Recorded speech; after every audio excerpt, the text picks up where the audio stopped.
Hello. Hello, everybody. Hey, welcome in, guys. Welcome to episode 3 of the DNA podcast. Still haven't thought of a better name for it yet. Haven't thought of a better name. And I haven't thought of a tagline yet either. I was going to talk to you about this, Echo, off stream, but why not do it now? Why not do it now? We Yeah, do I need feel a like tagline. we need like a tagline. You know, we come into the podcast and we say, hello, welcome to the DNA podcast, the podcast where we talk about things that you're interested in for 2 hours. Otherwise, and hopefully we're interesting. Yeah, otherwise it's going to be a really awkward 2 hours for everybody. Yeah, no kidding. But welcome in. If you haven't met us before, we'll do quick intros. I am Mr. Grumpy Face UK. I am a variety streamer over on Twitch. I play everything. I play loads of games. Do some. I said it again. I said do every stream.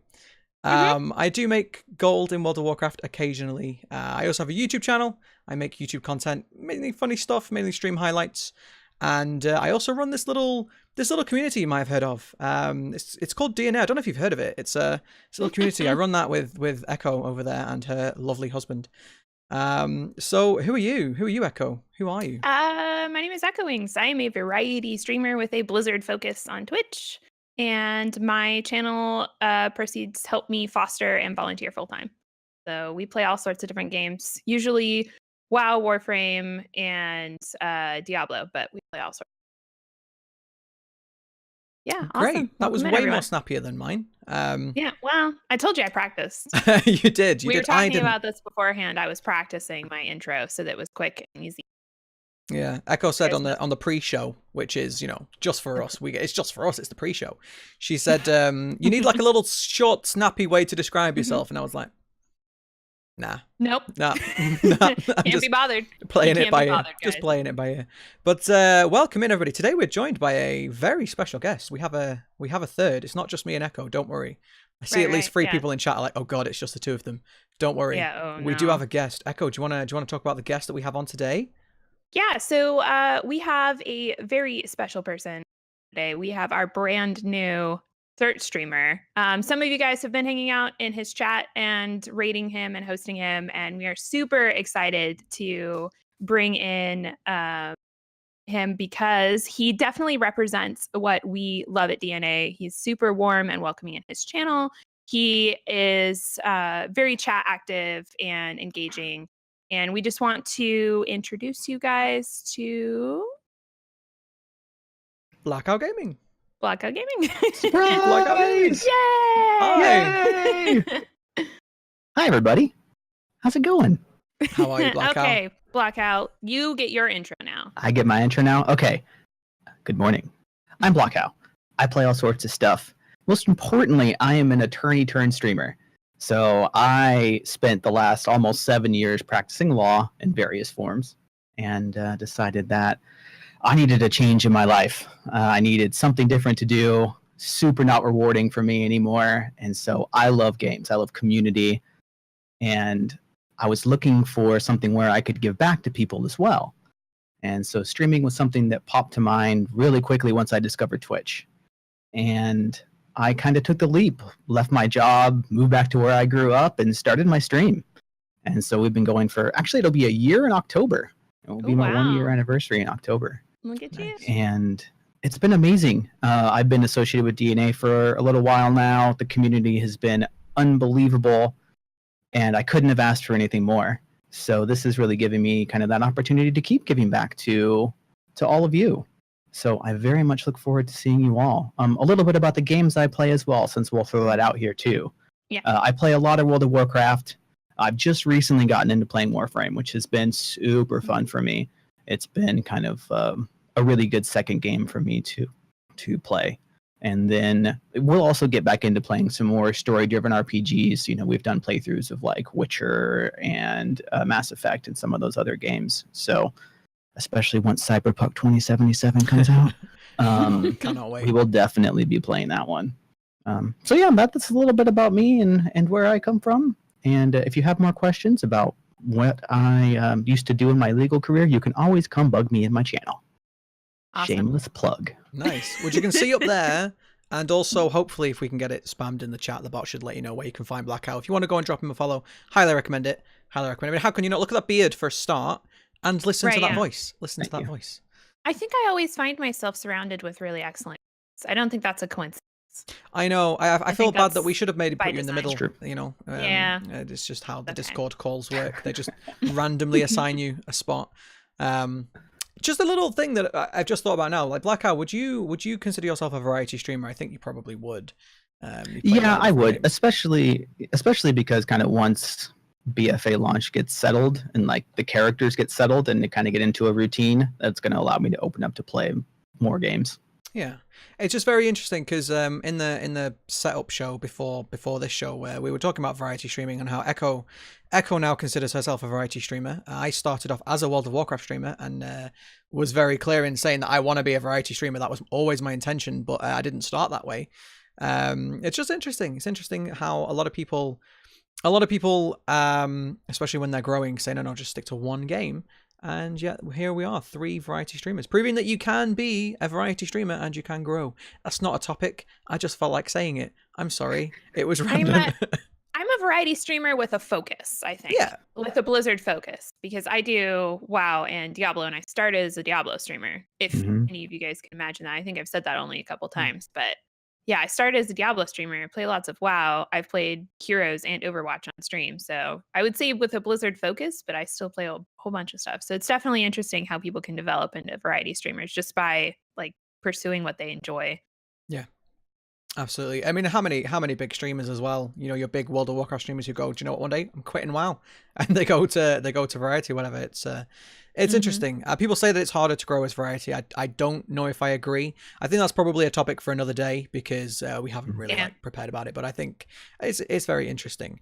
So has anyone been doing anything interesting this week? I mean, of course, we all stream our regular things. Has anyone been doing anything different? Anything particularly interesting? Particularly good streams? So Monster Hunter PC launched yesterday, and I did a 9.5-hour stream of Monster Hunter World. The only issue I ran into, because the Monster Hunter series is my favorite series of games. I have like 800 hours in other games, probably more than that. I'm just guesstimating, really. It's kind of like not running super great on my machine, but otherwise it's a really fun game. I'm probably gonna be streaming a lot more of that as soon as I can figure out how to optimize it for stream. I don't have a separate streaming PC. Bogs it down. It's kind of CPU intensive, but it's very fun. And I dressed up as a duck yesterday. You did. You did. I'm so sad I missed that. Oh. But I had to take it off eventually because it was so hot. That Texas heat. Texas heat. What am I going to do when I visit? I'm not going to be able to handle it. You're going to melt. I'm going to melt. It's going to be awful. Yeah. You're going but yeah, so is it something a lot of people do you know that have been complaining about the Monster Hunter PC? Is it just you? It's a variety of things for people. So it's not just me having problems, but a bunch of other people are having different problems. So it's a port, and we have to work it out, figure things out. And the mouse input is it's not like native mouse input. It's like joystick input. It's awful. Yeah. And the keybinds are absolute garbage. But I mean, it's on PC and I love the game, so we're making it work. We're re-keybinding and we're changing mouse settings until they can fix it. I played Monster Hunter on PlayStation 4 when it first came out, and it was my first ever Monster Hunter game. I'd never played one before. I enjoyed it. It was okay, but the PlayStation 4 version didn't run all that great either, honestly. I had just a bog standard PlayStation 4. I didn't have the Pro, but it didn't run great either. I had huge frame rate drops, stuttering, all of that kind of stuff. And of course now the PlayStation isn't exactly a powerful machine anymore, especially not the original one. And I put it down to that. But then if you're saying that you're having problems with Monster Hunter World on PC, maybe it is the game. Maybe it's not, maybe it's an optimization issue. Yes. Yeah, I think so. I definitely think so. So Fido says he has a 917. He can run the game on high. Echo's 950 is hurting a bit. Yeah, I can't get above 30 frames on low. Yeah. But I mean, that can happen. I mean, not to be that guy, but I have a 1080 and some games just run crap on that. It really depends on how the game is optimized and how well. So JP says his 1080 Ti handles it just fine. So maybe it is just graphical power. Maybe it is. But BlahCow, what have you been up to this week? What have you been streaming? Has it been business as usual? Have you been doing anything interesting? Well, this week was the first week I streamed Warframe. Nice. So that was super cool. I have to say, like, that community is super helpful and super like willing to come into new players' channels and offer help. Like that community has been really cool, which has been amazing. A special thank you to Fi as well. Fido has been helping me out, kind of learn the game too. So special shout out to him. He loves it. He loves helping people. Yeah, so that has been really fun. I streamed WoW this week too, but I mean, I feel like that is kind of the content there for me at least has been just getting ready for BFA, kind of setting up UI stuff and getting a handful of things ready for the main for launch day on Monday. Mm-hmm. So that's been, that side of it has not been as interesting, I don't think, for me, but the Warframe stuff has been awesome. I've had a lot of fun with that. Very cool. Fantastic. I've just realized I haven't updated the title yet. Featuring. It's not secret anymore. I know it's not secret anymore. We can reveal it. Featuring. Surprise. Professional streamer. There we go. Professional streamer. Update information. We do what we can. We try. Look, we're new. Well, I'm new. Echo's new. I mean, to be fair, a year is still not long of a time. It's a big achievement, BlahCow, but it's still not, it's not like you've been doing it your whole life, is it? Much more professional than me and Echo, but there you go. No, I feel like it took 6 months for me to even like be comfortable with how streaming works. Like, just to kind of, with all the technology and how to deal with chat, like it took at least 6 months before I was even just comfortable to be like, okay, we're starting stream, let's go. Yeah. Yeah, it's a very gradual increase for me. I think I actually found one of my first ever streams on my hard drive. I saved it to my hard drive. And I'm thinking about maybe watching it on stream with my viewers just to show how much of a difference 4 months has made. Because 4 months, I feel like I've been doing this a lot longer than I have, but I haven't. I've been doing this for 4 months. And the difference in that 4 months is crazy. And it's partly because of I had no viewers back then, so I was very different because I had no one to chat to. But it's also a big confidence thing. I absolutely agree with you, BlahCow. Like, I'm not 100% there yet. Like, I'm not 100% confident. I'm way more confident than I was on week 1. But I think you're right. I think it's something, and I don't think you're ever gonna stop improving, are you? I think it's a continual. Nope. Yeah, definitely. You always discover something new about yourself, about your community. It's a constantly growing process. 100%. Yep. So for me, I've had an interesting week because this has been the first week that since I started streaming, that I haven't played World of Warcraft at all. For a whole week, I've played all sorts of different games instead. Because for those of you who don't know, when I started, I was actually doing World of Warcraft 5 or 6 days a week, and Sundays were my other game day. And gradually over time, I reduced that down to 2 days a week of World of Warcraft, and that's like enough for me, honestly. I usually do Mondays and Wednesdays World of Warcraft, but this week I just needed a break before BFA. I said, look, I need a break, get me recharged, get me excited again for BFA.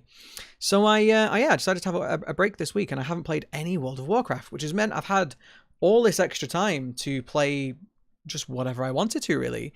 And for the first time since I started streaming, I had the problem of one day I just didn't know what to play. Like, I was like, oh, what do I... Like, and I've never encountered that before because I've always been like, this is my WoW day or this is my non-WoW day or whatever. I've just finished The Witcher as well. I finished The Witcher, I think, on Tuesday. So that, that wasn't available to play. So I was like, what do I play? So we ended up doing an IRL stream, which I really enjoyed. It was fun. It was fun to just not have to worry about a game for 4 hours and chat to people, because I love that. That's my biggest draw for streaming, is being able to chat to people. So I love that. Lots more trolls in the IRL category. You streamed in IRL. Yeah. It was one every 20 minutes or so. Lots of people got banned that day. But that was fun. And then after that, I ended up playing Firewatch. And I want to talk about this one really quickly because I'd never touched it. I'd never touched it before. Has anyone played Firewatch? Have you, Echo? I have watched a playthrough. You watched a playthrough. Okay. So for those of you who don't know what Firewatch is, it's a pretty short game. It's some people describe it as a walking simulator. If that helps, you think about what kind of game it is, but it is very low interaction kind of game. It's all story. You are part of the Firewatch. I'm not going to spoil anything for people who have not played it, but you find yourself being part of the Firewatch, who are some people who've got to watch for forest fires. That's the premise of the game. And you walk around, you have certain tasks you have to do, but the whole time you're on constant communication with a radio with another character. And it was fun. It was really fun. A lot of people have suggested for me to play it because I really like those kind of games. Now there's a bit of a mystery in there. There's a bit of a, you've seen it, Echo. There's like a more than meets the eye, especially if the further on you get. And I really enjoyed it, and it was really nice. Again, we played Little Nightmares a couple of weeks ago, from start to finish on stream in one sitting, and it's a really nice feeling. As somebody who plays, and I'm sure you get this a lot, BlahCow, somebody who plays those big long games, World of Warcraft, The Witcher, it's sometimes just really nice just to play a game and finish it in a day or two. Just start to finish, experience the story. And so I really enjoyed that. The only one thing I will say about that game is it left me wanting more, but maybe a little bit too much more. Like, it has a very open ending. A lot of it is left to your interpretation, which I generally like. I like that. I like when games let you decide, your interpretation of the game. But it maybe just left a little bit too much, to interpretation. But that being said, I did enjoy it a lot. It was very interesting. It was a very unique game. So much so that I think I'm going to play it again. With retrospect, now that I kind of know what's going on, I think I'm going to play that again at some time with retrospect. So that was like the highlight. That was a highlight of me. What else did I do? What else did I stream? Yeah, we finished The Witcher. That was another highlight, because it took me way longer than I thought it was going to. So that leads me. You pause for like 20 minutes at a time to argue about other things. So. Yeah, that is that is my bad. That is absolutely my bad. But that was fun. That was the second time I've completed it, and I enjoyed it just as much the second time as I did the first time. But yeah, that's what I've been doing. So we have a couple of topics today. We have a couple of different ones that we're going to talk about, and I think the first one that we should talk about is the big one. Twitch have announced that they are removing communities from Twitch. And this comes with a whole host of changes. It's not just that they're removing communities. So if anyone isn't aware, Twitch are removing communities and replacing them with tags. I haven't had a full amount of time to really delve in because there's a lot of information that they've put out. I will try and get a link before the end of the stream if you want to really delve into it, because they're doing a lot of changes, and most of them are designed around discoverability. So Twitch have said that they feel like nobody's using communities, or that the people aren't being discovered by communities. Apparently only 3% of streamers are found via communities, which is a very interesting statistic that I could probably go into in depth on another day, on another show maybe. But the key point here is that communities are being removed at a certain point, and we just won't be able to use them. They're just gone. They're just going. And as somebody who heavily uses communities, I mean, I'm part of 3. I'm part of DNA, of course. I'm part of Valhalla's Most Wanted, and I'm part of EchoeWings community as well. I don't know. I don't think it's a good move. So what do you guys think about the general idea of communities being removed? Do you have any thoughts on that one? I think the focus was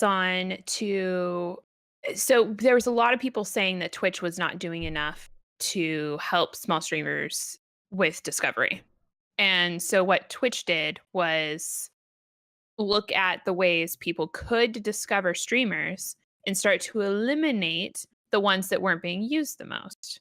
So essentially, removing communities is not from the perspective of like, do the streamers use this and do they like it?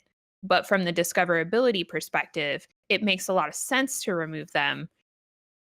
But that's like kind of a limited scope to make a decision, right? So that decision's being made in such a limited scope. But people have been howling at Twitch to try to help small streamers get discovered, and they're trying, and they think this is going to work. They probably have some sort of market research finding out that, that people find via tags or via other ways on different platforms. I think that. Yeah, from the community perspective, like with DNA or like with any other community of streamers like that, it's a loss for them. There's just no two ways about it.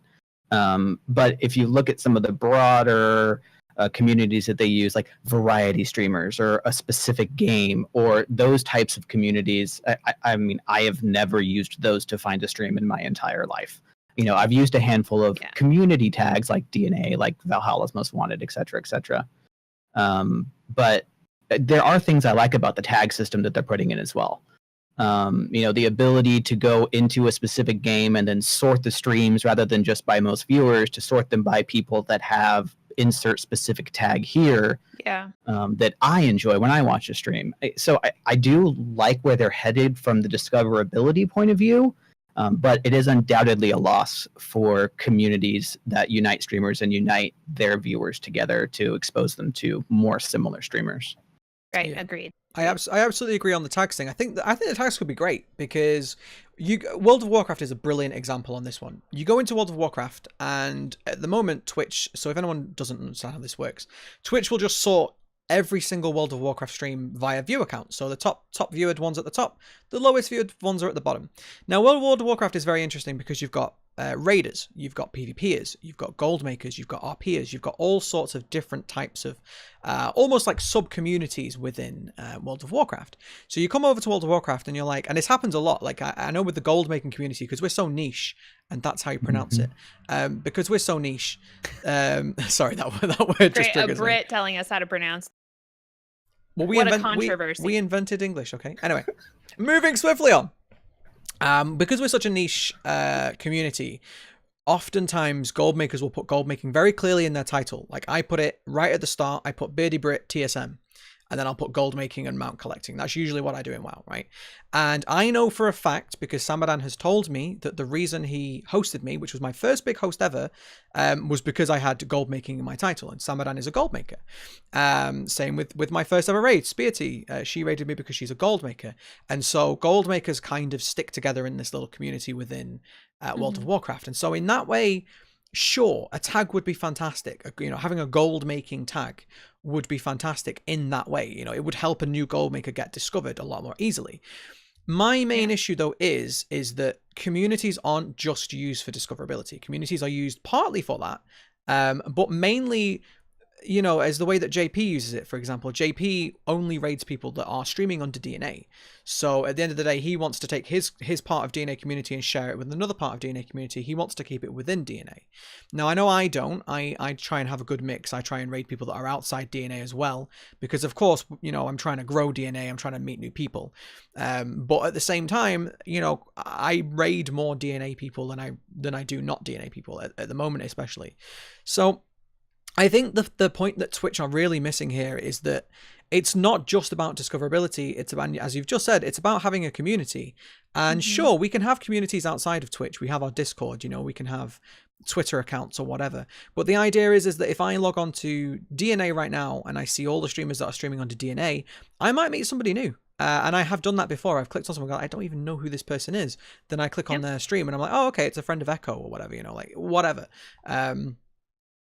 And so I think Twitch are taking away something that they really shouldn't and replacing it with something that we should have. But it's not a one-to-one. It's not like, why can't we have both? Why can't we have the communities for the community side of it and the tags for the discoverability side of it? Now, something else that's very interesting about the tag situation is that there are no user-generated tags. They are all going to be generated by Twitch. Now, you can suggest the tag, but for example, DNA, are Twitch going to accept a DNA tag? They're going to be like, no, we've never heard of you because you're a small community.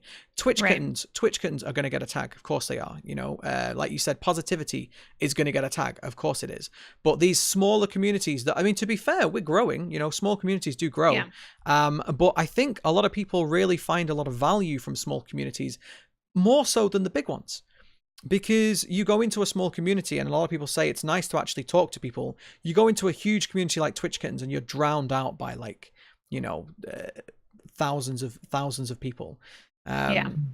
So I personally don't see why they have to remove one to have the other. Sorry, go ahead. Go ahead. Yeah. I haven't seen him say anything about stream teams either. So I assume that's still going to exist. Well, it's separate from the communities. Yeah. Right. So the communities are serving the function right now that the tags should be serving, is what's happening. They don't necessarily need to propagate us gathering under a community tag on Twitch because they have stream teams. And that's the purpose of that. Even though we don't have a partnered streamer to make one, they may... If the tags work and they're happy with it, but they want to grow and propagate more communities within Twitch, they may reduce the requirements for making a stream team. In my opinion, because they haven't addressed that, that's what's going to happen, because they're streaming under 3 different communities. That's serving the purpose the tag should, and it's not helping discoverability. So if we can get rid of the communities, make stream teaming easier, like say you need like 6 affiliates to make a stream team instead of, just one partner or whatever, they adjust the requirements to make sense for keeping your community together, but the tags will make it so much easier to search and be discovered under what your streaming and your stream style and your channel does versus the communities, which are worthless for being discovered, but they're technically supposed to be serving that purpose, and they are not doing it well. So that's what I think is going to happen. They haven't talked about the stream team thing really yet, like what they're going to do with that. I think they're probably going to reduce the requirements, just like they've done for affiliates over and over and over again. It is so much easier to get affiliate than it was a year ago. Yeah. They've reduced a lot of the requirements. They've changed a lot of the things you need to do to get it. So I think that's probably the direction they're going, but they've got to take it one step at a time. So my just because you brought up stream teams, and it's a very valid point. My criticism though on that one, and you know me, I like to criticize, is that you can only be. You're absolutely right. You can, you need a partner to make a stream team. So that means we couldn't have a stream team right now as DNA, but you can only be under one stream team. Right now you can be under 3 communities, up to 3 communities, but you can only be under one stream team. Now, we're a great example on this one, Echo, because I know we have a lot of overlap in our members between Valhalla's Most Wanted. They're another community, sort of a similar size to us, maybe a little bit bigger. But we are very similar communities, but we have maybe like a different flavor, right? But we have a lot of overlap. We have a lot of streamers, a lot of viewers that will come across both. And right now I'm streaming under both because I like both. And I like that thing, like I say. So if at the end of the day, say there's no DNA members on, no streamers on, but I'm like, okay, well, there's a Valhalla streamer on, I'll go rate them. This is what I think Twitch are not considering. And I think you're absolutely right, Echo. I think that's the direction they're going. They're going, oh, well, communities aren't working for discoverability, so they're useless. But they're really not useless. They do serve a purpose, but it can be boxed into stream teams. If they allow you on more than one stream team, maybe that happens. Maybe that's what they're doing. The conversion happens where like stream teams turn into like what the communities is for your organizational purposes and your community building purposes. But tags are going to serve for discoverability. Whereas right now the communities are trying to do both, because we made a community instead of a stream team. Why did we do that? Can't have a stream team. If we could have a stream team, like there's so many ways that we can spin this. Obviously, if we can only be part of one stream team, that's disappointing, but honestly not a game breaker. Yeah.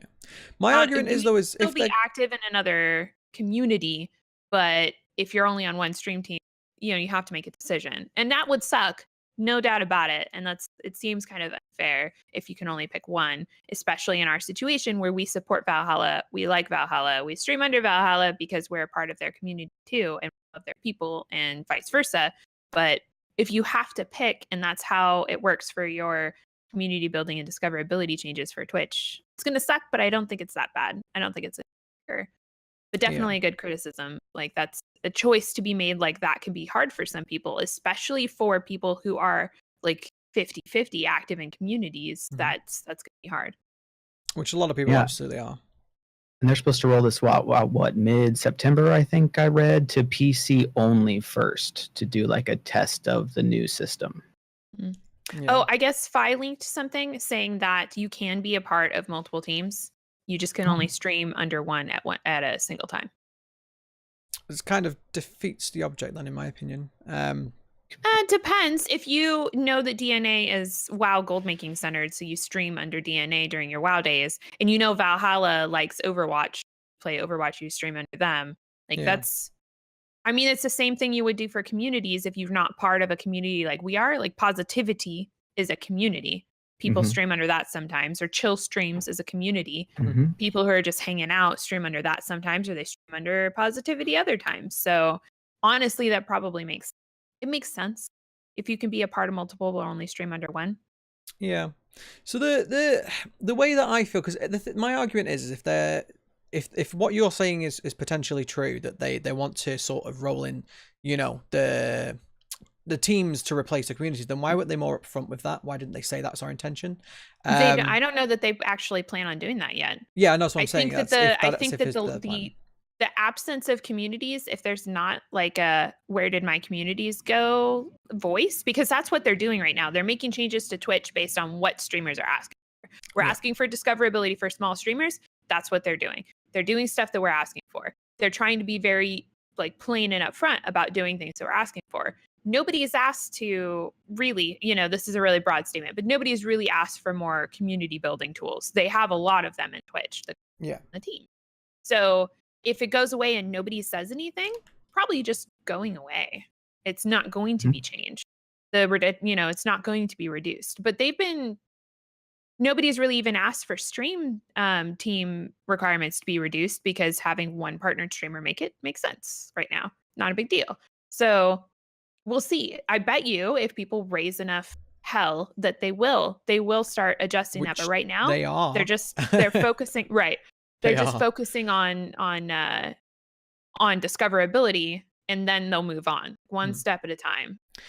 So, in my opinion, just while we're on this topic, do you think, and this is an open question, do you think we as a community, because we were quite open in the fact that we want to grow DNA as a community, we want to get bigger, we want to get more people in, we're getting more eyes on all of that, all of that stuff. Do you think that DNA would be growing as fast and as well as it is now if we didn't have that DNA tag under our stream? So when somebody comes over to your stream and sees DNA underneath your stream, I would say yes, but because we have other tools to do it. And it was mentioned in Discord that we have Discord, and that some people don't even use the tag on Twitch to find people. Yes, it's a little off-putting if you go to somebody's channel and you don't see the DNA tag. I totally get that. But I think that that's going to be replaced by checking Discord, honestly, because you can see a list of the people. Like for me, and we haven't really discussed this, Grumpy, but we'll kind of touch on it. We kind of have, but not yet. But that as a community, because our tag on Twitch is going to be lost, we'll make a new role in Discord for streamers, even non-cert streamers, so that it is much easier to discover people in our Discord because the tag is away. And I think that just means DNA has to be adaptable, and we can just make an instructional like, here, this is, if you want to rate or host a DNA person or discover a DNA stream, this is how you do it. This is how you find them. And we'll just be utilizing Discord more, and we'll be pushing that. Like when they take away communities, be like, you don't see DNA down below except for the panel in my thingamajigger. And so we'll tell people, use the panel, please, because that's going to be your discoverability, is when you have the panel in your panels. And then go check Discord for who's streaming. And I think that we need to adapt and grow to what Twitch is doing, even though we're not a fan of it. Like, yes, it's disappointing, but growing with the future and just being adaptable is probably the best bet for. Of course. I think that's an interesting side point too, is it's kind of forcing especially smaller communities to really use a platform like Discord. Twitch has their own platform. They have the Twitch app that is, at least historically, not been nearly as successful for community building as Discord has been. So I wonder if they're gonna, one of the side effects of this will become they're forcing more people into using Discord to manage their communities away from the Twitch app, away from using the community style tags within Twitch. I wonder if they're not going to see some side effects there that they haven't considered. Possibly. Yeah, that's a good point. See, I've actually thought about this because somebody on Twitter, so I've been following the Twitter post very carefully, and I voiced my concerns respectfully on Twitter on the post, which a lot of people have. Again, of course, confirmation bias is a thing. Of course, I'm going to see all the posts that agree with me. That being said, I've not seen a single post yet say, good, I'm glad you removed communities. I've not seen anybody say, yeah, we didn't like them, get rid of them. I've only seen people say, please don't get rid of communities. Maybe it's confirmation bias, but anyway. I was going to say, because right now my post would be, I agree with the decision you're making, but please make sure that you help us adapt to the change. Would be my voice would be like, yeah, communities should go, tags welcome in, but please help us remain a community. Give us the tools to still do that. I would ask for them to open up stream teams for affiliates, of course, but adjust the requirements. That would be my good riddance communities, but at least give us the tools to adapt to what you're doing. Yeah. It would So be in my my honest opinion, though, they should give us the tools before they remove the existing ones. It's just a minor criticism. And I think BlahCow is very, very, very correct in the fact that I think it's going to drive more people to do their community stuff away from Twitch. Which, to be fair, right now, most of our community stuff is on Discord, because Discord is just a fantastic place to do that. Discord works really, really well. But we had both. We had the Discord side of the community and we had the Twitch side of the community, which the Twitch side of the community was growing for us. You know, we were growing an audience on there, and arguably, yeah, we were getting some discoverability from that community. And I think BlahCow is correct. I think it's going to drive, and this is, a lot of people have said this on Twitter, it's going to drive people away from Twitch to do their community stuff. And does Twitch want that? Maybe they do. Maybe they want, you know, a cleaner, this is what I think. I think they want a cleaner experience on Twitch, and they don't for care viewers, about, not for streamers necessarily. For They the want average viewers viewer to come in and be able to find people, watch people, and not be pushed into the communities, like going off Twitch. They want to keep viewers on Twitch. I don't think and because we've been screaming for discoverability, they're like, great, this is accomplishing both things. We don't have to manage communities anymore. We know no policing of that anymore. And we're making a cleaner experience for viewers. You guys have to do community building elsewhere? Fine. Like, we weren't really supporting that anyway. Yeah. Bye. You know? So I agree with you, Echo. The thing that really concerns me is that, and I'm trying to be respectful to new streamers here, but when you see a lot of newer streamers, there are little things that you look at, like brand new streamers who have like 0 to 5 viewers, you know, consistently, and you look at them and you go, little things that you go, if you did that, you're going to improve your chances. You know, if you just tweak this little thing, you're going to have a better time of it. And one of those things I even very nearly made a video on it. I'm glad I didn't now, because it's going to be wasted time. Was I was going to make a YouTube video on use communities, because I know for a fact that it was one of the very first things that I did, was that I signed up to 3 communities, and over time I've sort of changed them over. You know, I think at first I was UK streamers, you know, positivity and something else, you know, the generic bland ones that aren't really great for anybody. And then I honed them down to ones that had smaller audiences but were more focused, and that really helped me. And a lot of people also kind of entwined into that say that as soon as I found a community, my streaming experience was just tenfold better. You hear that all the time. How often do you hear of, well, I was doing all right, but then I found this community and I found all these wonderful people, and now all of a sudden I was like confident, and I had more people watching, had more viewers, I got more follows, whatever, you know. And the thing that concerns me is I think that, yeah, we should absolutely be pushing for discoverability. It's true. At the moment, the way that it works is that if you've already made it, you get all of the promotion, you get all of the, Twitch pushes more viewers your way, you know, like Twitch is constantly telling me to go and watch this partnered streamer. I did a little pseudoscience test the other day, which means nothing, but I went and looked at my recommended channels on Twitch, and there was 8 recommended channels on there. 7 of them were partnered, and all 7 of those partnered streamers had big audiences already. So Twitch has been accused of, you know, pushing eyes towards the already successful and making it almost damn near impossible for the newbies. The thing, though, that I will say to counter that is, it's bollocks, right? It's bollocks. You can't, sorry for the language. You look at the people that do grow on Twitch versus the ones that don't grow on Twitch, and look at how many of those people that don't grow on Twitch are the ones that are sitting there going, oh, well, Twitch isn't supporting me. You know, how many people aren't putting the work in? How many people aren't streaming under communities? Right. How many people are putting horrendous titles on their stream, chill stream, you know, as your full title, so on and so forth. How many small streamers that aren't growing could you turn around and go, well, you could if you did more work? And I think that we should absolutely be supporting discoverability and helping out the smaller streamers, but I think we should only be helping the smaller streamers that actually want to go out there and work for it, you know? Right. Like tags could be wonderful, you know, like for me, example, as a gold maker, if I had a gold making tag, that's going to help me. But I do really think you should work for it. And one of the biggest things that has helped out for me personally, my Twitch channel, is working with you, Echo, and forming DNA. And that was work. It is constant work. It is work. It is, yeah. A lot Every of work. day. But it's working. Great work. Yeah. No, fantastic work. Great work. Yeah. But it's Yeah. a lot of, I would say it's a lot of effort. It's a lot of time. There's a lot of time and effort that goes into managing a community. And as much as we want to do everything, it's so hard to fit everything in. Yeah, absolutely. So, Absolutely. yeah. So that's my point. My point is, I think that removing the communities is hurting the people that really work for it. And again, you know, even talking about viewers who will go and find a community to get involved in. If you're not, even if you're not a streamer, if you've made that effort to go and find a community on Twitch, you're already doing more than the average viewer. You're already doing, you know, you're doing more and you're getting more out of it.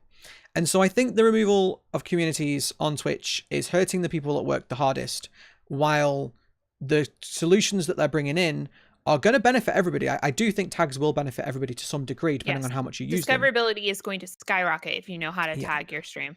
But, in my opinion, it's going to change everything for streamers who are like niche streamers, like, you know, roleplay WoW players. Yeah. People are going to go into the WoW category, find RP players like this. And the discoverability is just, and if it's not by viewers, it's going to be by other streamers who want to raid somebody who's doing same content. So I think that that's going to be a huge deal. And honestly, I think that's all they care about right now. Yeah. Is we've been screaming for discoverability. They really believe this is going to help. I absolutely agree. It's just we are losing something that as just our community values a whole lot. So the only thing is we really just have to adapt. We're just going to have to change how we interact with our community on Twitch. And if that means not on Twitch and mostly in Discord, that's how we're going to have to do it. And we're just going to have to explain to everybody, like, we're not changing how DNA works. We're all still going to have the panel. We're all still going to talk about DNA, be a part of it, have it in our chat. But most of the discoverability, if you want to find another stream, if you want to talk to people, you got to head to the Discord. It stinks. It definitely stinks, but yeah. So on the topic of the tags and discoverability, if everybody's using the tags, right? If every streamer, all of those, and again, this is not pointing anybody out because we've all been there. I know I was for, you know, several weeks, you know, your 0, 1, 2, 3 viewer, regular streamers and whatnot. If everybody's using the tags, is it going to really benefit everybody though? If it's benefiting everybody, is that going to make it easier for smaller streamers? Or, you know, like if everybody's using it. That's what I said. Like if they tag their stream correctly, if they tag with relevant and useful tags for people to discover them, I do think it's going to help. So the problem is that knowledge will come in time. So it's not going to help right away, but that's that's status quo for new streamers. And we all just talked about it, how we all started not knowing crap about how to stream really and what it meant and like how it worked. And we've all grown into that. I think it's a process that pretty much every new streamer has to go through.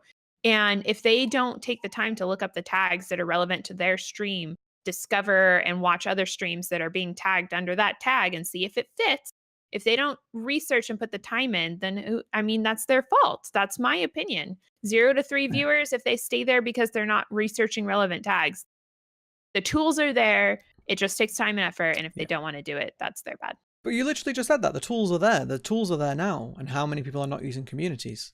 The community is not like it's searchable in the search bar, but you can't go to WoW and find DNA players playing WoW. That's not a thing you can. True. So that's unless you put it in your title. True. You can't. But like I say, if you click on the community, you get the whole list of streamers under that community, right? Right, so but people who are not a part of DNA would never know to search the digital network arena. There's no outside discoverability besides word of mouth and raids from other DNA communities. Unless they clicked on, say, your stream Echo and saw your communities and then saw that it was there. You know, that's right through another DNA person. There's no outside. What tags are going to do as well. It's going to be the same exact situation with tags. You know, if you don't look at the tags, not necessarily. You can search Goldmaker and find a whole bunch of Goldmaker people that you've never heard of before if they're streaming on different days, different times. Yeah. Right. And there's going to be a new filter option when you're in a channel. So like if I'm looking at all World of Warcraft streamers, there'll be a filter option at the top where I can go and select the tag that I want to filter everything by. Yeah. But I can also see it helping niche communities more than larger, or I shouldn't use that term anymore, I guess.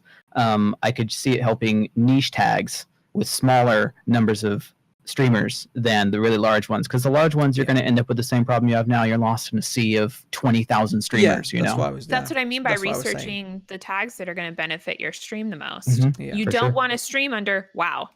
Yeah. Right. You're already streaming the game. Like, you know, what are you doing that's important? So I would stream under like a healer tag. Yeah.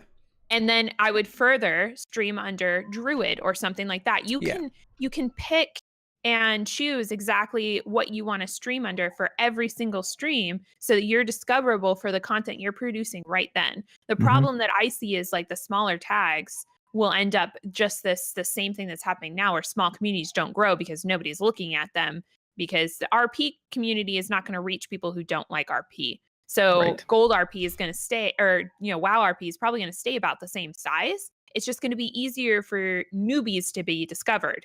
It's way easier, because a new person who starts under RP, if you're searching RP at the end of your stream every single time to find somebody to raid, the new face is going to be real familiar. You're gonna be like, what? Who's that? And then you are discovering somebody new. Yes, it's only within the community, and you're probably not going to get discovered outside of that unless you use another tag. Yeah. And so I think that's actually a positive, not necessarily. So the tags also have the added bonus of what we already do now. When we title our streams, a lot of people will put in their title blind or whatever, you know, no spoilers or whatever, you know, those kind of things. I think that's gonna benefit everybody. I think more than not even just for discoverability. If you have a tag that says blind, you know, people know coming to your stream not to spoil, which arguably some people will come in and spoil anyway because some people are horrible. But you know what I'm saying. I think tags will have a net benefit for everybody if used correctly. I still think there are room for more things than tags. I don't think tags alone are the answer that Twitch think they will be. But I definitely do agree with you. I think for niche communities, for streams that are maybe a little bit different or whatever, tags are going to benefit everybody in that way. I mean, we still need to know. I don't actually know all the details, like how many tags can we have? Are there is there a limit? They don't know. Also, but they probably don't know. They said the end of July we were getting emote or sub badges for affiliates. What day in July did we get it? The last day. The very fucking last They weren't day. wrong though. They promised it. They made that promise. They said in September. What day in September do you think we're going to get tags? Okay. So they don't even know themselves, in my opinion. Yeah. They don't even know, which is fine. That means they're adapting on the fly. How many people got their sub badges approved right away? I did. I got it. Mine were so quick. So they're flying by the seat of their pants, Grumpy. They're trying real hard. Can you put that in English for me? They don't know what's going to happen. The same way they didn't really know what's going to happen with sub badges, because some partners were throwing a fit because they don't want affiliates. Right, I know. Everybody throws a fit about something. It's not. I can't complain about that. I can't. Exactly. I'm constantly throwing a fit. So it's just a matter of like, you got to be adaptable. You got to be adaptable to change. DNA will survive the nixing of community. Of course. And I agree with JP saying they couldn't find a pretty place for them on the UI. That's probably fucking true. Probably. That's probably 100% true. They're like, yeah, we don't really do a whole lot to maintain communities, but they don't fit anymore. Bye. You know, probably. Doesn't matter. And they probably justified it by most people are using Discord, honestly. So we just have to adapt. And I think the two biggest ways we're going to be able to do that is to tell people how to discover DNA streamers. Go to the Discord, look at the role, and then also having the panel below your stream. You don't have to have the community anymore. Have the panel below your stream. Yeah. And just say, like, that's the easiest way to tell if you're a DNA streamer. And if somebody doesn't have the panel or doesn't know how to set it up, we'll tell them how to do that too. But that will help our community survive the nixing of the community Twitch, because it's not really honestly going to change much, in my opinion, aside from making it harder for us to raid people after stream. But harder is kind of subjective, because you can just go to the Discord and on streaming and raid that way. Objectively though, that's extra steps. It's bringing you away from Twitch, which, look, we'll get over it. Yeah, you know, if you have to come to Discord like to do I said, it, click on that's it, the then, only, it's like an extra step. Yeah. That stinks, but it's not I had a camera flicker then. I know, I saw that. I thought you had a ghost. No, it's Logitech. Thanks, Logitech. But no, it's another thing with Twitch. I find personally, this is my personal opinion, and I'm not trying to attack Twitch here because I love Twitch. If I didn't love Twitch, I wouldn't be trying to make a career here. All right, like I would have chose Mixer or whatever, like or caffeine. Has anyone heard of caffeine? Is that really a thing? I've never even seen it. It's legit a thing. It's oh god, don't get me started on caffeine, Echo. No. Skip, that's not a topic, Grumpy. We're gonna be here forever. Yeah, we're gonna skip it. It's fine. It's fine. We've got plenty of time. Don't worry about it. Anyway, but yeah, I just got mummed live on air on the podcast. I just got mummed. She's like, you did just get putting mummed. Foot down. We're moving on, Grumpy. We're not talking about that topic, whether you want to or not. Move on. But anyway, if I love Twitch, and I want to make a career here, but I do, and I genuinely feel this. I feel like Twitch as a company, as a business, got really lucky in that they were the first one to do it, and they blew up, and they were like, boom, wow, my god, this is happening, look at all this money we made. Amazon took them over. Amazon was like, here's some more money. They were like, oh shit, now we're like rolling in it, and it's great, it's fantastic. All these other competing companies came along and was like, whoa, shit, that actually works, let's do it. Mixer's the big example of that one. Mixer had the support from Microsoft though, so they started with the money. So they started, being able to give Twitch a run for the money, if you will. And I think at first Twitch was like, oh, it's fine, we've got this nailed down, we're the big one. Mixer's Mixer. They'll never be as big as us. And I think Mixer has started to explode a bit. I think Mixer has started to really gain some traction.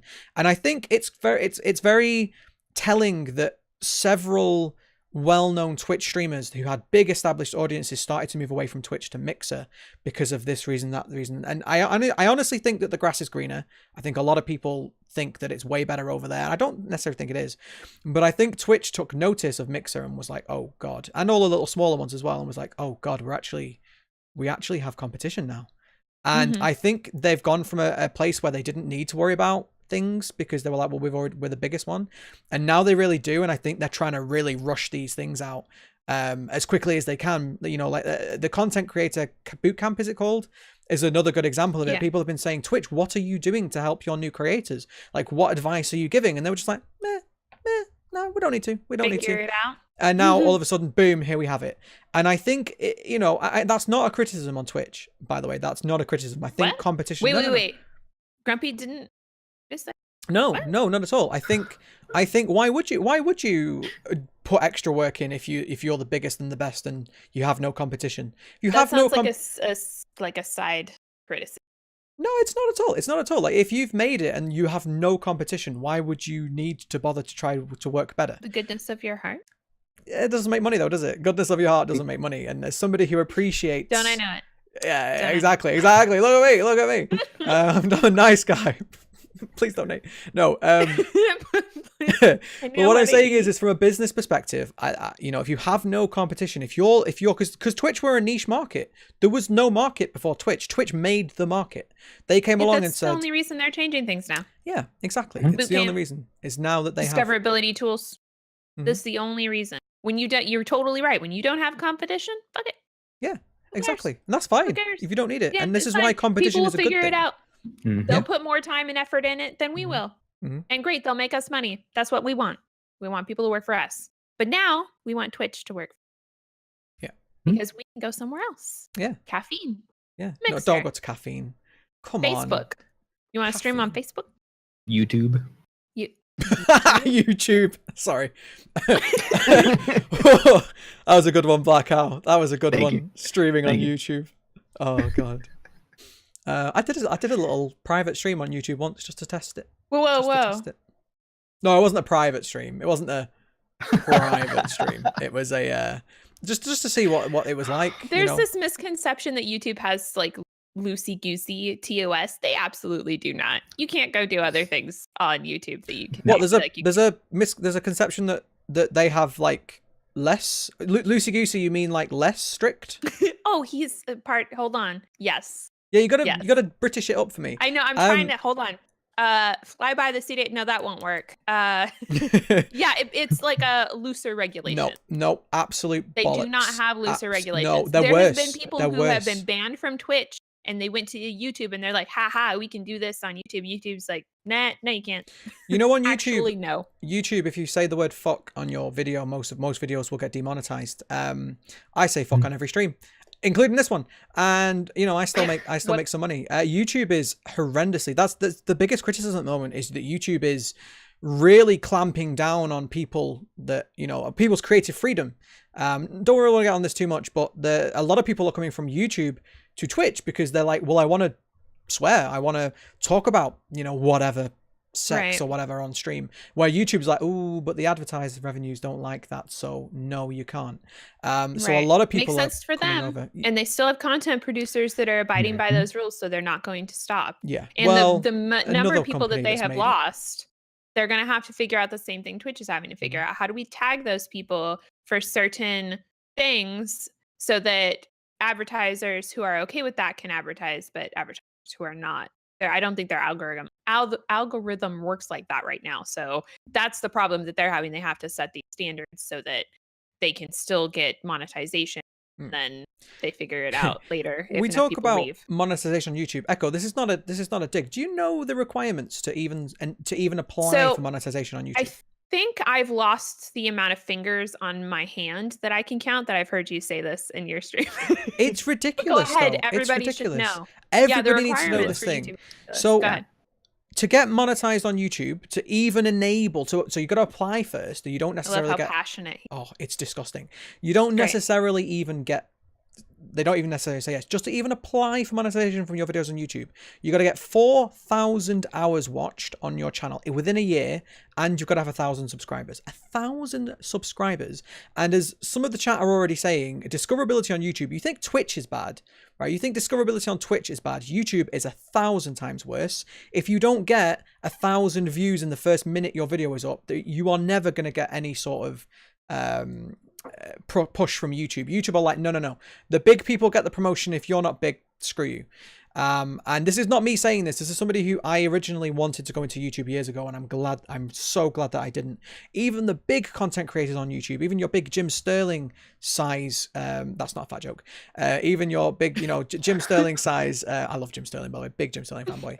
But he's got a huge audience. He's got, hundreds of thousands of subscribers. He does very, very well on Patreon, so on and so forth. And even he's saying that YouTube's just dropped him. Like, YouTube just does not support his content, does not push his content to his viewers, does not care about him anymore. And it's what you hear from all of YouTube. So a lot of YouTubers are now coming to Twitch because they think it's going to be great over here. A lot of Twitch people are going over to Mixer because they're sick of some of Twitch's stuff. The grass is always greener. It doesn't matter what platform you're on. There's going to have its positives. It's going to have its negatives.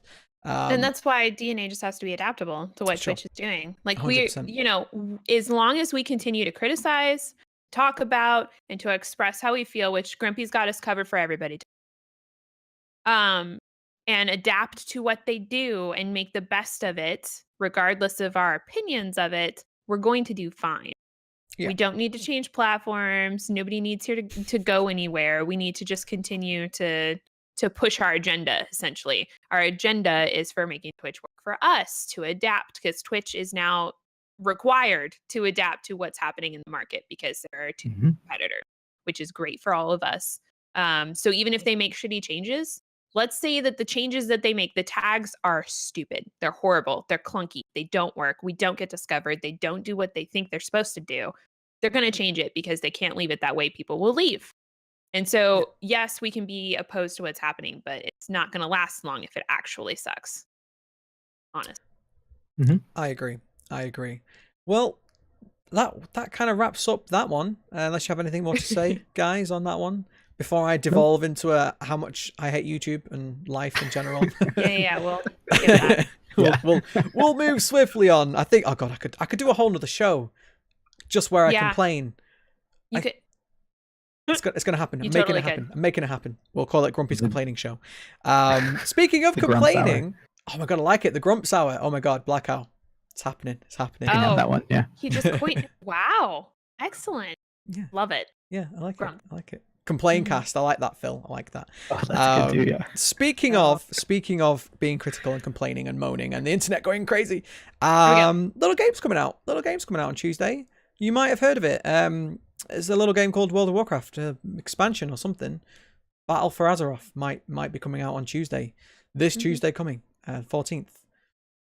Midnight? Is it midnight? I don't. It's not. It's like I don't even know. No, it's adjusted for time. I don't stuff. know. I'm gonna be up. I'm gonna be streaming it. It's 3 p.m. on Monday for me. So And like so I'm 5 Pacific here. Standard Time. And we are Central. So what time for Grumpy? Midnight? I think it's like Midnight for midnight. Grumpy. Yeah. Midnight. So, but midnight on the Tuesday, so like Wednesday morning or the Monday night? No, a midnight Tuesday. So like The Monday night. I get it actually Monday at 3 p.m. and then we get it Monday at 5. UK So you gets get it it midnight Tuesday. Wait, right I'm at the ahead of first- you though. So how Monday can you night, get it on Monday if I right? get it on Tuesday? When I'm ahead of you. Yeah, you get it like midnight on Tuesday. So right because as it soon as launches Tuesday at the begins. same time for everyone. Yeah. So you're it's all getting the it same. later because you're later. You're ahead. So we get it at the very same time you do. So when it's 5 p.m. here, you're getting it also, but that equates to about midnight for you. Okay. Right. Okay. Cool. Cool. It's been Yeah. a long week. It's been do a we long make it? week. Yeah. I got it. 11 p.m. Tuesday for UK apparently. Fantastic. Thank you, Rosh. There you go. There you go. Yeah, but yeah, it's a big deal, as it always is. This game, whether you love it, hate it, never played it, never touched it, whatever, World of Warcraft has been going. I would honestly argue it's the most successful game ever made. It's been going for what 15 years, multiple expansions, millions of people play it consistently every day, and I seen that Echo and Grumpy have the same chair. We do have the same chair. It was an accident. But yeah, Accident. We bought them together. Why are you telling people these lies? I mean, I didn't know you when I bought my chair. Oh. Sorry, just wreck the illusion. Yeah, we coordinated chairs. We were like, we're gonna make a community together, and we're gonna have the same chair. BlahCow joined in. He was like, I want a green chair too. Yeah, so I just covered it in green real quick. Did you not say you have the same one though? I do. It's a D. Well, it's not green though. Mine's red. But Oh, okay. Oh, Yeah. you lied to us in pre-show. Yeah, I thought. You said you had the same chair. It's a DX racer. And it's green right now, right? Well, it is green right now. That's true. Mhm. We all have the green chairs. But yeah, so And we'll be BFA's sitting in chairs on Monday, Tuesday. Monday, Tuesday, whenever BFA's launching. Who knows? Who knows? I might miss it. But yeah, it's probably might fall asleep. You never know. I don't even know what I'm doing yet. We're talking about the BFA is launching. The BFA is launching. The BFA. The BFA. It is a battle. The battle for. That is true. It is the battle for Azeroth. It is the BFA. But yeah, it's launching. It's going to be a big deal for me, especially because it's going to be the first WoW expansion I've ever streamed. I've played every WoW expansion at the beginning since Wrath of the Lich King. So every expansion that's come out, I've been there for the opening week without fail. Even the ones I didn't like. Cataclysm, Walls of Draenor. But it's a big deal. It's a big deal. And I know a lot of my audience are World of Warcraft players. I know you yourselves are World of Warcraft players. What's the plan? What's going on? Are you streaming it? Do you have a set schedule, set plan? What's happening? Are you excited? Tell me. No. Yeah. Okay. So this time around, I'm a GM, a co-GM for a guild. I'm organizing raids. I'm helping people pick their mains, which is really daunting. So the plan is to stream it. So there's this motivational post on Twitter, and I won't say who it's by because he's a very big streamer, so we'll just skip that. But saying that like there's a lot of people talking about how big streamers are going to be streaming it. There's going to be so many people streaming it. Why even stream it? Because we're going to be drowned out. Which I agree. And it's a big motivational about stream it anyway. Do you have fun, engage your community, because the people that are part of your community are coming to your stream. They will be there for you during BFA. Yes, you're going to be in a sea of people streaming it, but have fun, do your best, blah, blah, blah. So it's kind of daunting because this is also my first expansion streaming as well, to try to keep up with what I'm supposed to be doing to run the community, the guild, and all of that stuff, and to help people like find their way in BFA. Do the same for me and engage a stream. So I'm definitely streaming it, no doubt about it. But I know that so many people are, and I know a lot of people in DNA are going to be streaming it. I feel like there's a lot of opportunity to support each other in that, and that we shouldn't feel like, that we're just going to be lost in a sea of WoW streamers, because it's the people that keep streaming after the expansion launch and after the big hype that keep the WoW category going. And you can see really like huge growth for people who are streaming religiously, streaming WoW right before BFA when people are taking breaks, because they are continuing to keep that category, producing content and good content. So my encouragement would be that if you plan on streaming it, don't worry about other people streaming it. Just do it. Have fun, engage your community. Even if there's 1 or 2 people in there, stream it. This is something that you're not going to forget, essentially. I pretty much remember every launch I've been a part of. So make it the way you want it. If you don't want to stream and you don't want that pressure, because you're gonna like Grumpy could just roll his chair back and roll into bed if he needs a nap or something. Maybe he doesn't want to be streaming.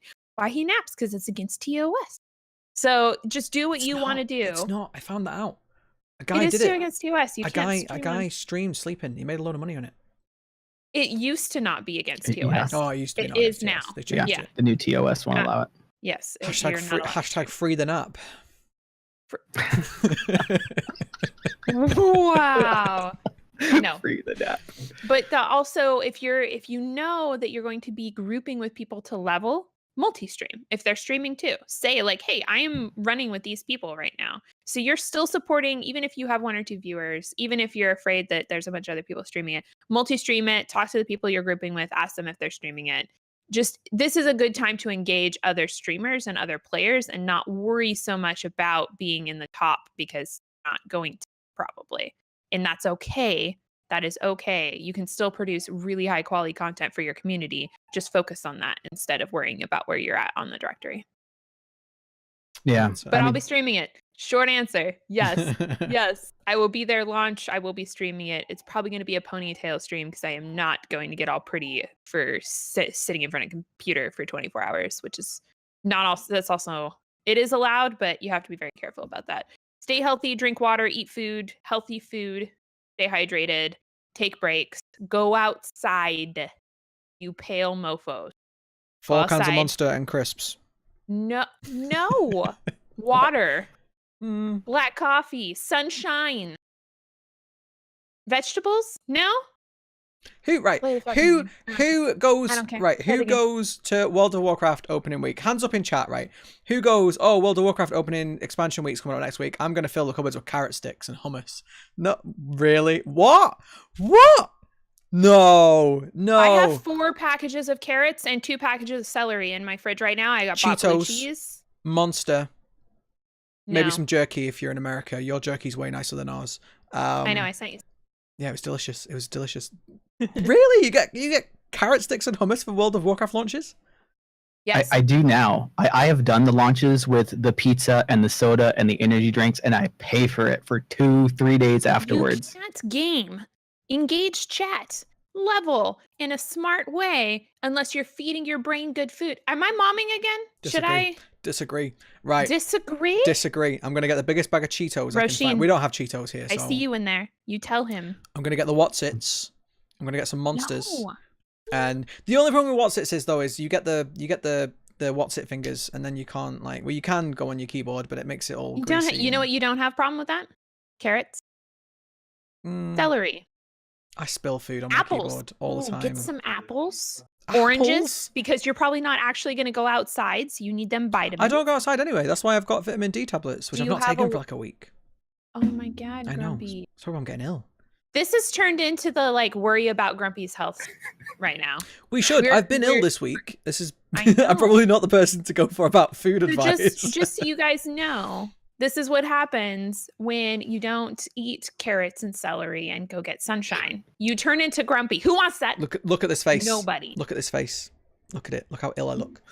So that'll be I'm going to be streaming, but also please take care of yourself if you are playing, if you are streaming. For reals though, all just jokes aside, as a community, we care about you. We want to see you succeed, and you are not going to be able to produce good content if you are not taking care of yourself. Yeah. All of us are going to understand when you stand up and go take a break outside. Yeah. Say, I'm going to take the dogs out. I'm going to stretch my legs. Like, there's no way you can do it without taking care of yourself in a positive and productive way. Grumpy may disagree. He can shove it because right now he's talking for DNA, and DNA will Whoa. say to take care of yourself while drink water. Them carrots don't make you nice though, do they? Jeez.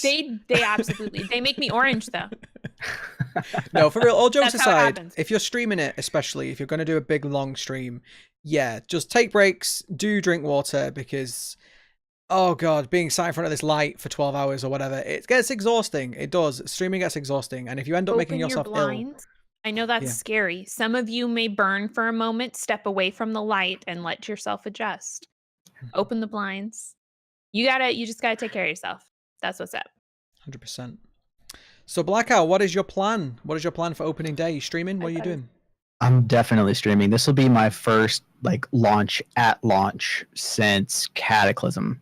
So I'm super stoked for it. I'm really excited. We're definitely we're putting a little group together, a couple other DNA streamers and myself. So we're going to be doing a little group stream for the launch, and we're going to go for a good long while. I'm not making any promises about how long that is, but it will be a good long while. Yep, ditto. So, I'm not saying how long because I don't know, but it'll be a good marathon. And if you know, if I have to get up and take a nap, you guys will just get Puppo stream. Why not, right? and I totally agree with you guys about the whole like, yes, there's going to be a million people streaming this game, but this stream is for me. Like, as much as I will enjoy the community being here and being able to share that with them, like, the best content I've ever made is when I am loving what I'm doing, and I am going to love playing the launch of this expansion. So that's reason enough for me right there. Ditto. Yep. So it's funny because I actually watched a YouTube video the other day talking about growth streams, and it's something that I do a lot. So what we're talking about when we're talking about, you know, everybody's going to be streaming World of Warcraft, there's going to be loads of competition, it's going to be hugely saturated, is that, like it or not, that does affect your growth. You know, if you're streaming in a saturated environment, unless you've already got loads of viewers, you're going to be pushed way down the bottom of the page. It's going to harm your growth as a streamer. And I think it's absolutely right. Like, I am well aware that this isn't going to be a growth week for my channel, but at the same time, I'm with you guys. I love launch weeks. Like, launch weeks are my favorite time of WoW. Like, look at me now, right? I've had to take a break because I've been getting so bored of World of Warcraft. The only time I'm not bored of World of Warcraft is the first week or two of the expansion, when everything's new, everything's fresh. I run around, I do quests, I level up my paladin, then my warlock. You know, I gear up for a little bit, then I go back to making gold in Ulduar and Pandaria. Give me just a sec, guys. Over here. Yeah, no worries. So that's my most favorite time of any, and even the bad expansions. I hated Cataclysm and I hated Worlds of Draenor. Did not enjoy them whatsoever. But I still enjoyed the opening weeks. You know, I enjoyed the freshness, the newness, that everybody running around going, what do we do? Where's quests? What is this zone? Like, oh my God, what is this rare dinosaur that just ate me? You know, I love that. I love that feeling. And I cannot wait to stream it, because it's going to be a weird one, because it's going to be the first time I've streamed that one of my favorite gaming experiences. I'm going to be able to share it with my community and be like, oh my God, I actually read a quest, you know, because I read about the first 10. So it's just going to be great to experience that, something that is part of my gaming history, because I started in BC, so I've been playing WoW on and off for about 12 years. And these moments I've in the past taken a week off work for. You know, I have called in sick once, you know, when they wouldn't give me the week off. You know, these moments that I look forward to, and I do look forward to them, which was why I decided to have this week off of WoW before that week, because I know I'm going to be streaming it so heavily. You know, I'm going to be streaming it probably 5 days out of 7 next week. So yeah, so I'm looking forward to that. Echo brings up a valid point, though, a valid point. If you wanted to grow your channel, because I think a lot of people have that misconception that, oh my God, there's going to be so many viewers, I'm going to get loads of viewers. Not necessarily, because you're also competing with so many streamers. It's why I say don't stream Fortnite if you're a brand new streamer, because yeah, Fortnite has the most viewers, on par with League of Legends, depending on what time of day it is. Yeah, sure, those two games have the most viewers, but 90% of them are in like one person's stream. So, you know, or maybe 10 people streams or whatever. So she brings up a valid point, like an absolutely valid point. But yeah, I echo what Echo and BlahCow says. I'm just really looking forward to sharing that experience with my community and just seeing how you guys are enjoying it as well. A lot of people, a lot of my viewers probably are going to be playing it. So I'm expecting some people are going to play it alongside with me. Maybe I'll even see some of the EU people. You never know. But I am absolutely looking forward to it. I can't wait. I'm really excited. I've played WoW since vanilla, so I've been involved in every expansion since, and this is the first time that I've been this excited since probably Cataclysm, which was because of who I was raiding with at the time, not necessarily because of the expansion itself. And that's the other thing too. Yeah, community, right? Yeah. Yeah. Yep. That's what's the driving factor right there. Is most for me, of the community are on the NA side, but sure. Sucks to be you. I play solo anyway. It doesn't bother me. There's a reason why I tank. I level up as tank. It's because I like to play. But that's also like what Blizzard wanted with this too. They're getting so many people back and we talked about it last stream, and I've talked about it. I've expressed my opinions in BlahCow's and Grumpy's stream, about why I think this is all happening. And regardless of where you sit, on the side of which fence doesn't matter. There's a bazillion fences now too. You're excited for this expansion that they want. So that's also super exciting. Quick little aside on that one, because last week, no, it's fine. But last week we talked about the whole Sylvanas controversy. Yes, I said it again. We talked about the whole, story direction and all that. And I don't want to get back into that again because it's just going to turn into an argument. But it's very interesting in that all of the promotional material on Twitter, because that's the only place I hang out these days, has been who's going to win the war and all of this lot. And that's on purpose too. Yeah, but can one side win the war? Can they do that? No, can't it's do that. it's only for people to take sides to get excited. Yeah. They're not going to make anybody win. I said, the same thing that's happening to the Horde right now is going to happen to the Alliance. They're just setting the stage. Yeah. So nobody's going to win. We just have to see how it plays out. No, they can't. They're going to let the players decide who wins, probably. Everybody's going to have a raid or a scenario or a BG or something to participate in to feel as if they're resolving the conflict at some point. And it's going to be played out through the expansion. And that's the point of one. At least that's what I'm gathering from everything that's been happening is nobody's going to win. They can't actually do that. Yeah, but it's going to come to a head, and there's going to be a resolution that we're all going to participate in that's going to hopefully live up to all this hype, where the Alliance get their revenge and we get our names back. Because I hope so. I genuinely do. And I said it. If they drop the ball, we're done with WoW. I said honestly. If they make Sylvanas a raid boss in this expansion, I am done. That's what I'm saying. You're not going to like how it's going to resolve. You're probably not going to like it. You're probably going to be critical of how it's going to resolve, and it's probably going to involve something you don't like, which is half the Horde is experiencing that right now anyway. Is they're really, really upset.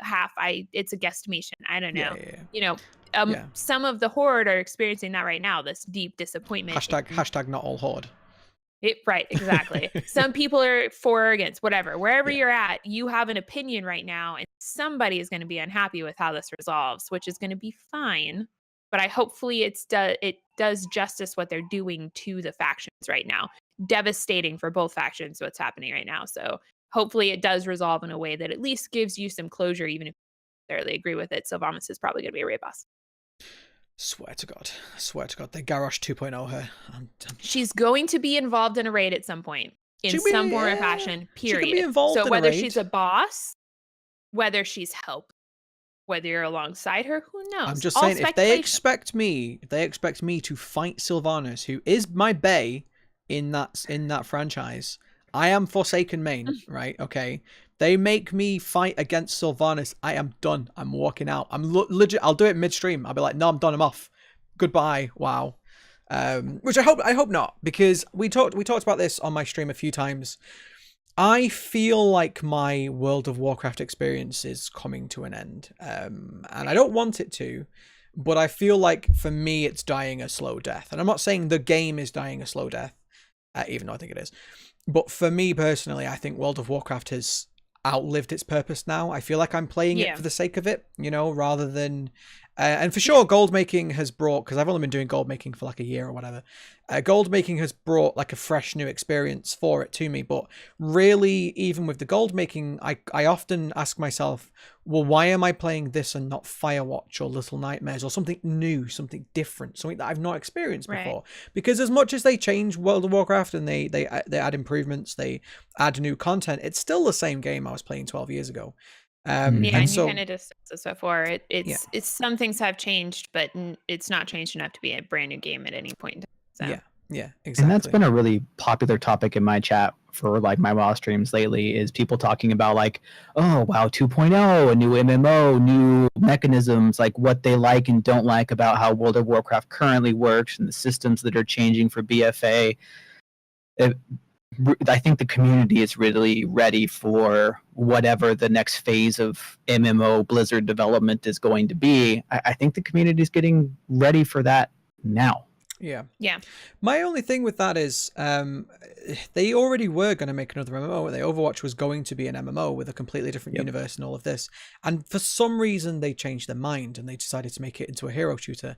Now, we talked about it at BlizzCon a bit. They went.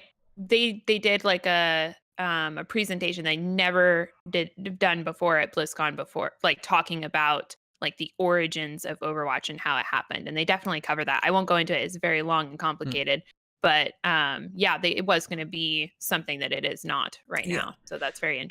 So and I could be completely wrong on this one, but my honest opinion on the reason why they went away from an MMO and towards a hero shooter was that Blizzard saw a new market in esports and they went, well, we already have an MMO that's already hugely successful. If we have two MMOs, is one going to harm the other? Why not tap into a completely different market? And I think they did that to some degree very well. I have strong opinions on the Overwatch League. I'm not a fan. I know you are, Echo. I love the Houston Outlaws. Yeah. They're my which is fine. But I just don't know. I just don't know. Would they ever do a World of Warcraft 2.0? I don't personally don't think they will. I don't think they're they ever doing will. the vanilla thing to keep people as long as they possibly can. But in my opinion, the next step is Diablo, and that's what's happening. They're going to start talking about it at BlizzCon this year. Yeah. I'm so hyped. Well, so hyped because that's my game.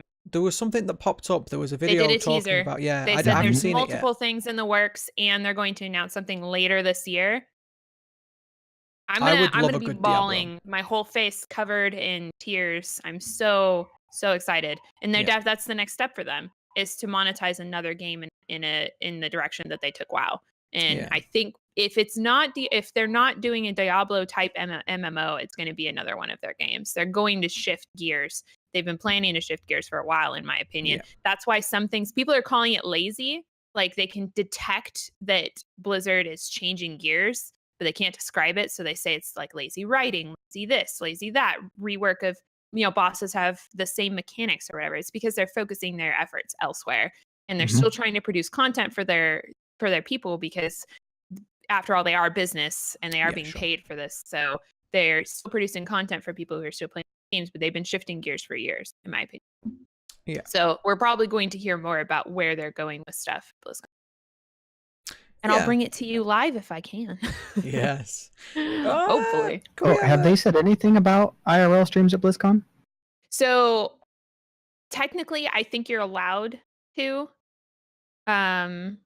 Is that what you mean? Like, is it allowed? Yeah. You're allowed to. You're allowed to live stream. The problem is if you're responsible for everything that appears on your stream.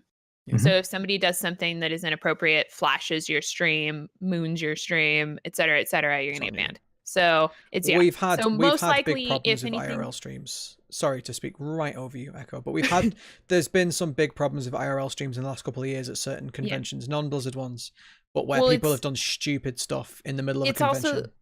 And it's also people who are banned from Twitch permanently. If they appear on your stream, you're also banned. So it could be a person. Yes. If they appear on your stream, your channel is banned. And you're banned? Yes. What if I don't even know who's banned on Twitch? Right.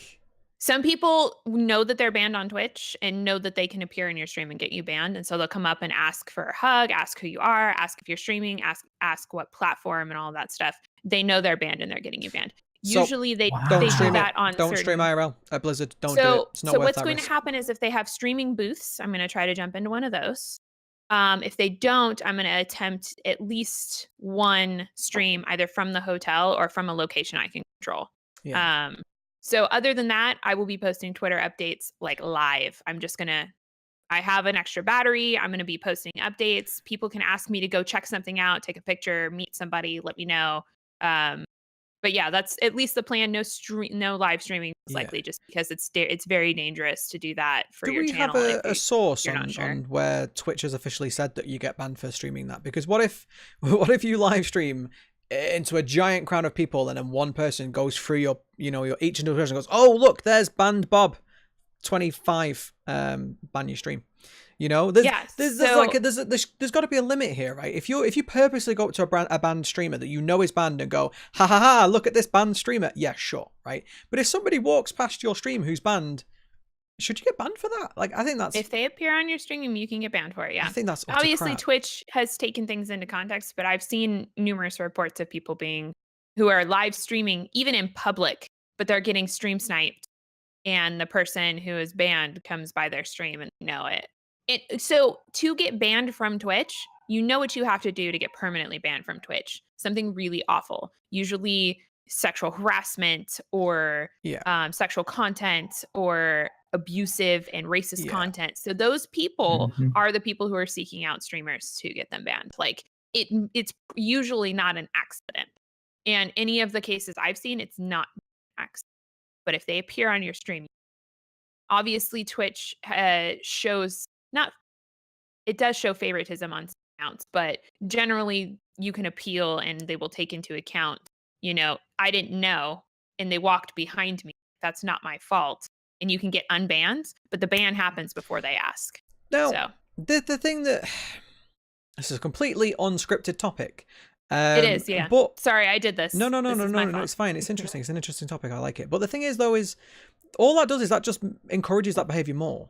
Because people get banned from Twitch. Now, a lot of people who get banned from Twitch, even when it's 100% their fault, people that do stupid things and get banned. No, this is banned permanently. This is not a temporary 24-hour ban. No, but people that get banned permanently, a lot of the time, it's their fault. They didn't listen to the rules. They did stupid stuff for publicity. It happens on YouTube a lot as well. These kind of people, when generally speaking, not everybody, when they get banned, they get very salty about the platform that banned them, and they start smack talking them, if the Americans might say.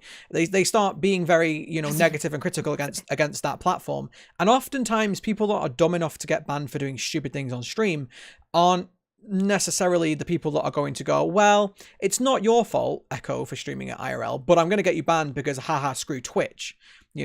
So the quickest way to make that a thing is by Twitch banning streamers for accidentally showing somebody on stream. So it's encouraging it. It's not accidental. Of course they don't phrase it as if they come onto your stream but accidentally. if somebody comes and snipes your stream, they cannot appear on any stream. So it prevents them from being a guest on somebody's stream because they're banned on Twitch. That's streaming under another channel. So that's what it's preventing. So it's designed to prevent, because you can circumvent saying they cannot appear or stream under a different name or whatever by saying, oh, it was an accident, I didn't know. So it doesn't matter, because they can't. What they're doing is not assuming ignorance or innocence first. They're just that person's banned, they're banned. That's how it works. They can't. There's no other way for them to police it in a proper way. Otherwise, you can circumvent it, saying a lot of different stuff. It's funny, the difference in viewpoint, because in America, now feel free to tell me if I'm wrong, but in America there's a big thing you hear a lot about, guilty until proven innocent, right? In England, it's like the other way around. It's you're innocent until proven guilty, and that's the way our law works. If you can't 100% say someone's guilty, they're innocent. Just because you think they're guilty doesn't matter. Just because you have some evidence they might be guilty doesn't matter. You've got to have concrete evidence. So we very much have this attitude of you're innocent until you're proven guilty. But this is, it just, I don't know. For me, you just talked about stream sniping. So somebody will go and go, oh my God, Grumpy's streaming live from Manchester, sushi or whatever. I'm going to run down there, jump on his stream and get him banned. That's harassment. Not even just on Twitch. That's IRL harassment. That's police-worthy harassment. Somebody has seeked me out to get me into trouble on a platform. That is harassment. So why is the streamer who got stream sniped being? No. Of course it is. They don't do anything that's they are nice to the streamer. They're with the intent to get them banned from Twitch. Sure, but that's not harassment. Unfortunately, that doesn't fall under. Like you can. But that's taking It's their job away from hard. you as well. It's your job. If you're a full-time streamer and that's your job, you are trying to get somebody to Sure, lose their and job. you can probably That's pursue harassment. something, but that's super iffy. That's Yeah. super But iffy. my point is why is Twitch banning the person who's just been, whatever you want to call it, harassed, stream sniped, because whatever? they're blanket policing it. I just disagree fundamentally You with can that you attitude. can appeal it, but they ban you first. This is like YouTube with their content strikes, you know. It's like, oh yeah, 3 seconds of ABBA. You're getting you know. A lot of it comes down to liability for Twitch too, though. Yes. Like Sure. they need to set up a situation where they can protect themselves as a platform. Sure. If they start making these rules where there's all of these like really minor exceptions that people can take advantage of to try and get around their rules, that's when Twitch starts to become liable as a company for certain things that happen on various streams. They try very hard to separate themselves from their content creators as a platform because that protects them from liability reasons. Yeah. Like they are always going to take that position because there's a very difference between the court of public opinion and the court of law. Yeah. And, you know, we're kind of crossing a little bit over here between the two. Ooh, we invited a lawyer on the talk show today. We did. And again, though, interesting, BlahCow is I had a point then, and I just read the chat and I lost the point. What did you just say? Good job, chat. Yeah, good job, chat. You distracted me. You were Court talking of about public opinion versus yeah, just before that, we were talking about liability. Yeah. Mm-hmm. Liability. Thank you, BlahCow. Again, in the UK, and this is not meant to be offensive to America, people suing each other is a lot less common here. People don't, like, I've heard things from Americans, things about saying like never say sorry because as soon as you say sorry, you've admitted guilt. That's not a thing here. Like saying sorry to somebody does not mean you're guilty. That's here. not really a lot thing less here of either. Is it not really a thing? Okay, well, I could be wrong. You have to be careful. In certain contexts, it can be a thing. Exactly. That's what I was about to say. There are certain situations in which you can inadvertently admit that it's your fault, but just saying, "Oh, you know, I'm sorry. Are you okay?" That's not. Yeah. That's not a thing. It's just but a difference in culture. There are situations in which that can be interpreted as admitting guilt, but there's also it's largely contextual. So if you're in an accident and you say, "Oh God, I'm so sorry. Are you okay?" That's a normal reaction. You can easily explain that you're not admitting fault. You're just making sure the other person's okay. But there are some like, you know, my bad. I didn't mean to rear end you.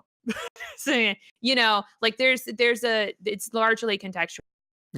So yes, that's a warning, but it's mostly a cautionary tale and not really a law to abide by necessarily. And to make it even more complex, that varies by state. Yes. Yeah. There you go. Yeah. So Fido in the chat, hello Fi, just said an interesting point. I didn't know that my friend packed my luggage full of cocaine. Totally not my fault. Now, over here, if somebody packs cocaine in your luggage without your knowing, and you can prove it, you're fine because you didn't know that you're not the person to blame. And it's also very interesting that the UK has CCTV everywhere. We are, I believe, unless it's changed, we are the most watched country in the world. We have more CCTV per square kilometer than any other country in the world in the UK. So, you know, things like that happening. If they do it in the airport fight in England, if you put something in somebody's luggage in the airport, you're probably going to get found out because every airport here you're being watched all the time. Even so much as that even most like shops. So I worked in a shop in my town centre and they had a £60,000 camera system, which could literally zoom in. And I'm not going to argue the ethics on this. Could literally zoom in from the ceiling camera onto your phone and see who you were texting if you wanted to. It was scary. It was an eye opener. Like England is like Big Brother. I'm telling you. Don't do anything outdoors or near your window. Oh God. Or near no, honestly, per square kilometer, especially in the cities, but per square kilometer, we have more CCTV cameras than any other country in the world. But it's a difference of culture. I think again over here, it's very much you are innocent until proven guilty. And so yeah, I just don't like that attitude. I don't like the attitude that you can get your channel banned because somebody tried to do something bad to you, even though you may not have even known this person. Like I don't know all the streamers on Twitch. I don't know who's banned. I've got no clue. I don't even know a banned streamer. You know. So I watch a lot of content outside of Twitch about Twitch to do research and to figure things out about certain things. that I'm interested in, and in one of the channels that I do watch on YouTube has discussed it and identified the things that have happened and shown clips of the people, being encountered of their encounter with the banned streamer and what has then happened to that stream, to the banned streamer, et cetera, et cetera. Yeah. It's not all, like, what I'm saying is not all inclusive. Not every streamer banned because they have a banned streamer on is accidental or on purpose. So Yeah. just a thing they do. Yeah. I don't think Twitch is out to ban anyone. It's like when we had the music issue. I nearly said controversy then, but I didn't say controversy because you keep bullying me for saying it, and now I said it anyway. But we had the music incident, a few weeks ago where, well, it was a while ago now, wasn't it? Where some big streamers got banned for playing music that hadn't even been released yet because the artist played it, but the artist didn't have the rights to it. The record label had the rights to it. So the artist was like, oh, here's my new music that's not out yet. Load of streamers played it. They got banned for 24 hours or whatever on Twitch. And BlahCow, I'm sure you heard all about that, and I'm sure you have an opinion on that. But it's I don't think Twitch wanted to ban anyone in that case. I think they had to for liability. I think it was just to show that they were doing something to cover themselves and to cover the record labels. I think. Well, it was in their best interest. It was in Twitch's best interest as well. I don't. It think wasn't Twitch just to cover ever wants themselves to ban necessarily. people. Yeah, right. It was a legitimate DMCA takedown. Like it was. They had all the rights. It was totally legit. Mm-hmm. Yeah. I agree. I don't think they want to ban anybody. In my personal opinion, I don't think they want to ban anyone. I think sometimes they do for safety or for, like, I think you're right, Echo. I think sometimes they just ban and then they look at the situation while they can look at the situation. 99% of the time, bans are repealed because the streamer explains themselves. The only time it's not actually repealed is when it's an obvious intention of harm or sexual content or abuse or something like that. And it's very, very clear that before they know, they ban and then they contact you and you can repeal it. And largely in those cases, the next day the streamer is back because they didn't actually do anything wrong, but they did do something against TOS. Even if it was an accident, they still get that initial ban because, like BlahCow was saying, Twitch is trying to separate itself from the content. They have to protect themselves. Like, they're banning first because they don't know. And the people reviewing these for bans, they are, they're more than likely told, if it seems suspicious, just do it. Because we'd rather have them appeal and get it, get the channel unbanned than not ban somebody for something and get yelled at for content that we don't support. 100%. And as long as they're doing it quickly enough, because you've got to remember that a lot of people, this is their livelihoods. You miss a week of stream. It can happen while the streamer's still live. Yeah. They can get banned, and they can get they can get unbanned if it's an accident or something like that by like 24 hours or something. So yeah, absolutely. Well, we had a lot of unscripted chat today. We had plenty of it was cool. I liked it. We had loads of different topics crop up that I found quite interesting. So last week, because we've got about 20 minutes left, last week we did ask the chat if you guys wanted to have a question segment at the end where you could ask any of us or all three of us or whatever any questions, and we said we're going to give it a try because this content is here for you. So does anyone have in the chat? We probably should have said this at the beginning so you could have prepared some questions. Really, you live and learn. Right. You live and learn. But there we go. Did we see anything scrolling through? Possibly. But does anyone in the chat have any questions for BlahCow, for Echo, for myself? Does anyone got any like really burning desire questions that they want to ask any three of us? This is the opportunity. Speak now or forever hold your peace. Unscripted chat is good, Rasheen. We have like a plan for these podcasts, so we stay on topic. A rough outline. Yeah, like a rough outline. And that works pretty well. Mm-hmm. Anything scripted left? No, we had another topic. We're not going to talk about it today. It can maybe be spoken about another week, because it's something kind of sensitive. Yeah. There you go, BlahCow. You have a question? Do you want to read it out? Would you like me to read it for you? Sure, I'll read it. You said you mainly stream WoW. Any gold making involved in your gameplay? Yes, but that is not a major aspect of my WoW streams. I definitely plan to do some gold making streams in BFA, but at most it'll probably be one day a week. Basically, I just want to get the big Brontosaurus like everybody else does.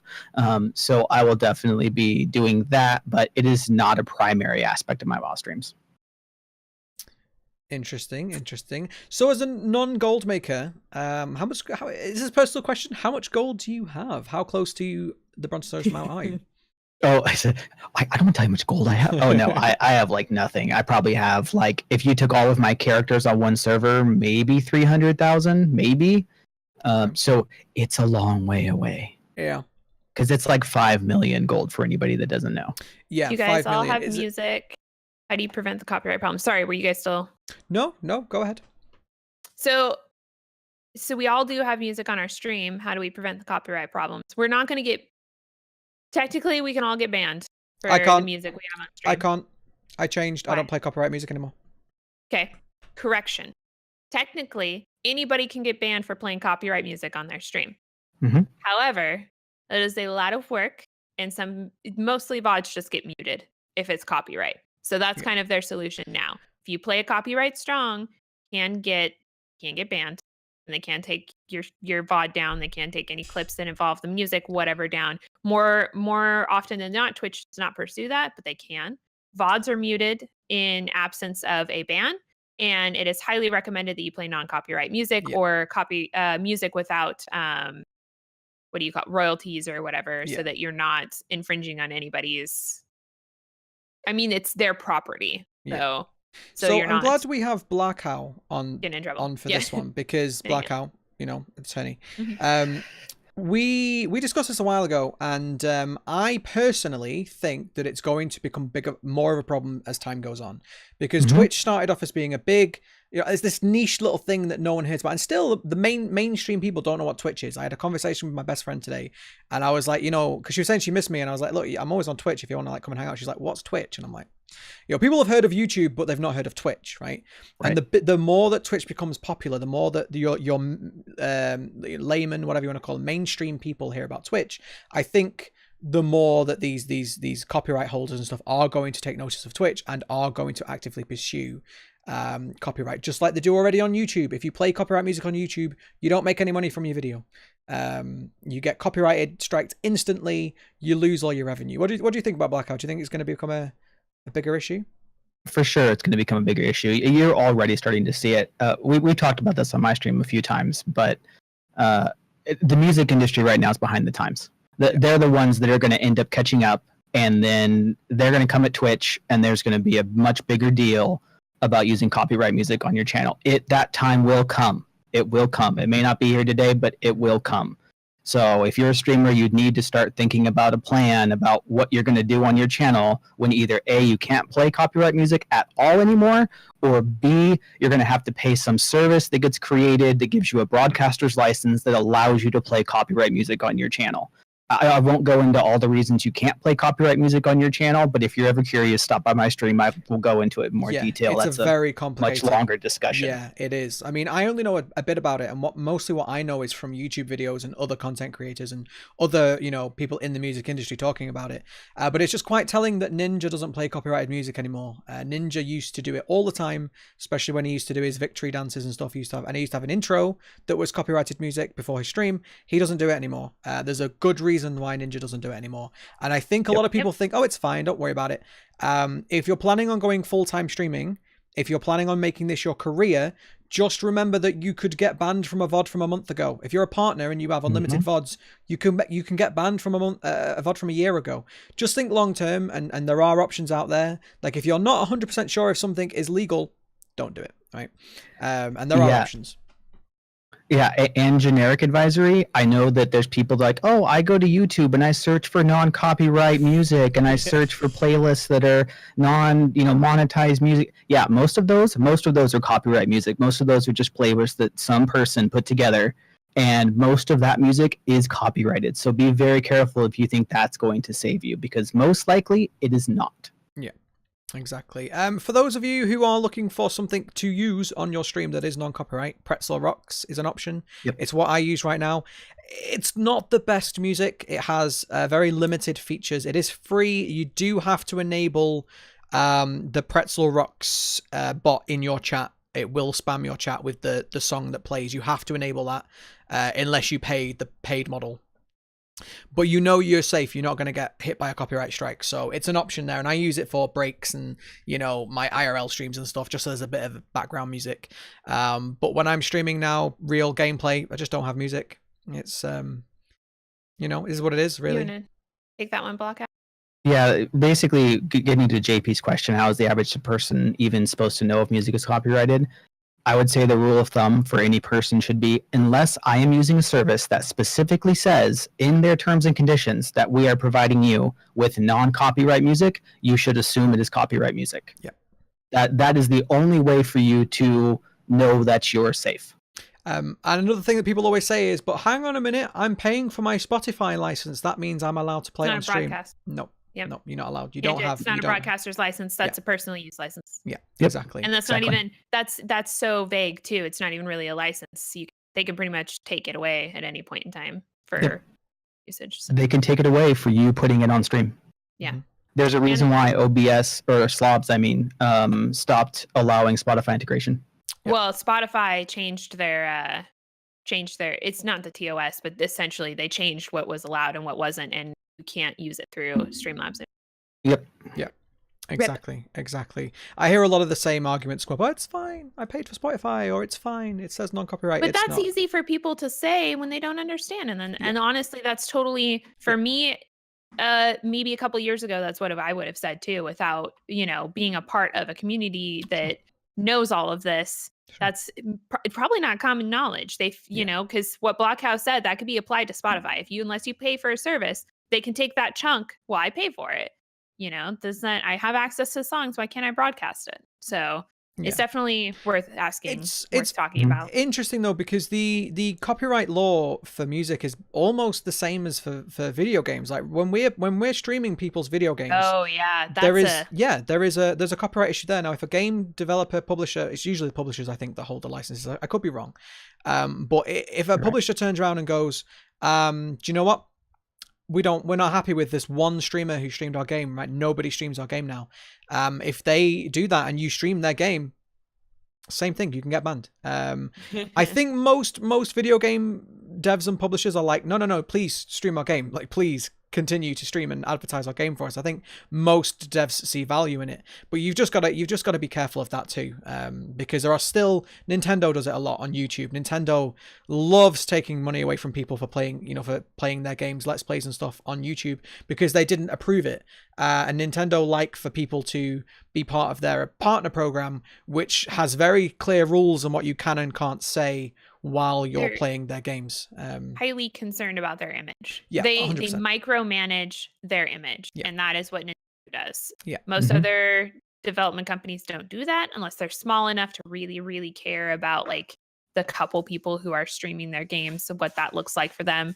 Otherwise, they kind of just let it go. But yes, every video game development company that you stream their game has the right to tell you that you are not allowed to. Which is why I don't stream Nintendo. Specifically, Nintendo will micromanage their image, which to them is super important, and to us could seem like they're not open to criticism and they don't like people to play their games and talk badly about what's happening. And that's their prerogative. They are spending your money that you're paying for their games on micromanaging their image. That's a whole nother. Yeah, they talked about this at TwitchCon actually last year. They had a legal panel where there's a handful of law firms now that specialize in esports and various streaming, YouTube, protecting content creators. There's a handful of law firms that do that now. And they were that was kind of their thing, is like everything that's going on Twitch is in this really weird gray area right now. Yeah. Like, you technically don't have the rights to stream content unless you have a contract in place with the video game production company, which, by the way, a lot of big streamers do get those in place. Their management companies take care of that for them so that they're covered to stream the content. So as a small content creator, you do need to be aware that that's the direction this industry is headed. There's going to be paperwork, especially if you start doing sponsored streams. They send you contracts. You have to read them. Protect yourself. Reach out to people that understand what these contracts are. As your stream continues to grow, don't be afraid to ask questions. Don't be afraid to ask questions of people outside of the company that you're trying to get sponsored by. Like, it becomes a very big deal, and you do not want to give away your rights as a content creator. Yeah. So, I mean, they were talking about at this panel, getting a little aside, but they were talking about this panel about how people were literally giving away all of their rights as a content creator because they wanted to do one sponsored stream. And like, that's huge. Like, that's disastrous to your career. So be aware of those things. Well, it's like we talked about this before on my stream. It's like people accepting, because we can only talk about certain things, but being a partner on Twitch, everyone strives to be a partner on Twitch. Pretty much everyone kind of wants to make it eventually. But in the past, people have agreed to things that, in my opinion, are ridiculous. There's been examples of where Twitch has enforced an exclusivity clause into partner streamers, saying you can't stream on Mixer, you can't stream on YouTube. Now, for me personally, if I ever get to that point of where it's applying for partner and that's the stipulation, I'm turning partner down, because you're absolutely right, BlahCow. Like, you as the creator, you have your creative freedom, and a lot of people really enjoy that when you start streaming, as I can stream whatever I want, right?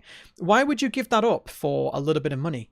Because you could be screwing yourself later down the line. What if Mixer blows up and is huge and it's way better and they get way better features, and you're like, oh wow, I really want to try a stream over Mixer, and you're like, no, I can't though, because I signed that contract that says I'm not allowed to, So you're absolutely right. Like, you got to be so careful in this day and age. And I think with the music specifically, people saying, oh, well, I didn't know. It's not an excuse. I know that kind of sounds different to what I said about the person coming on your stream. But it's true. If just because you didn't know you were breaking the law, you're breaking copyright law, you are breaking copyright law, and law is law. So yep. It's a popular saying around the legal community: ignorance of the law is not an excuse for breaking it. Yeah, exactly. Do we have more questions? I know you guys were asking more questions specifically about some of the music and some video games and how that all plays in together. So I won't go into all of those details right now, but you're always welcome to come by my channel. I'm happy to address them in more detail there. And you should. And we'll just do a shameless plug that BlahCow is streaming after the VOD.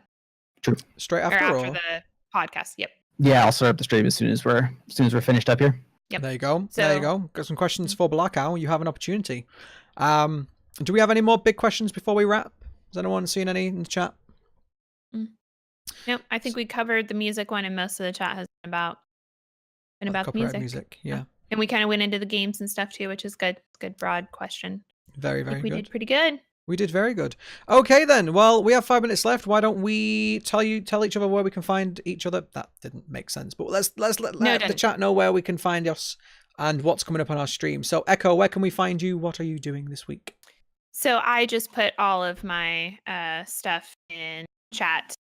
So this coming week, so tomorrow, no stream. Monday, I'm going to probably be doing a research stream.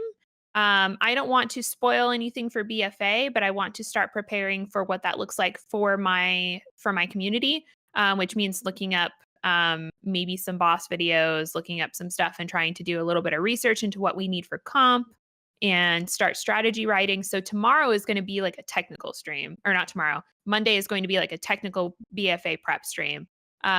Tuesday, obviously BFA. I'm probably going to be streaming BFA pretty much all week.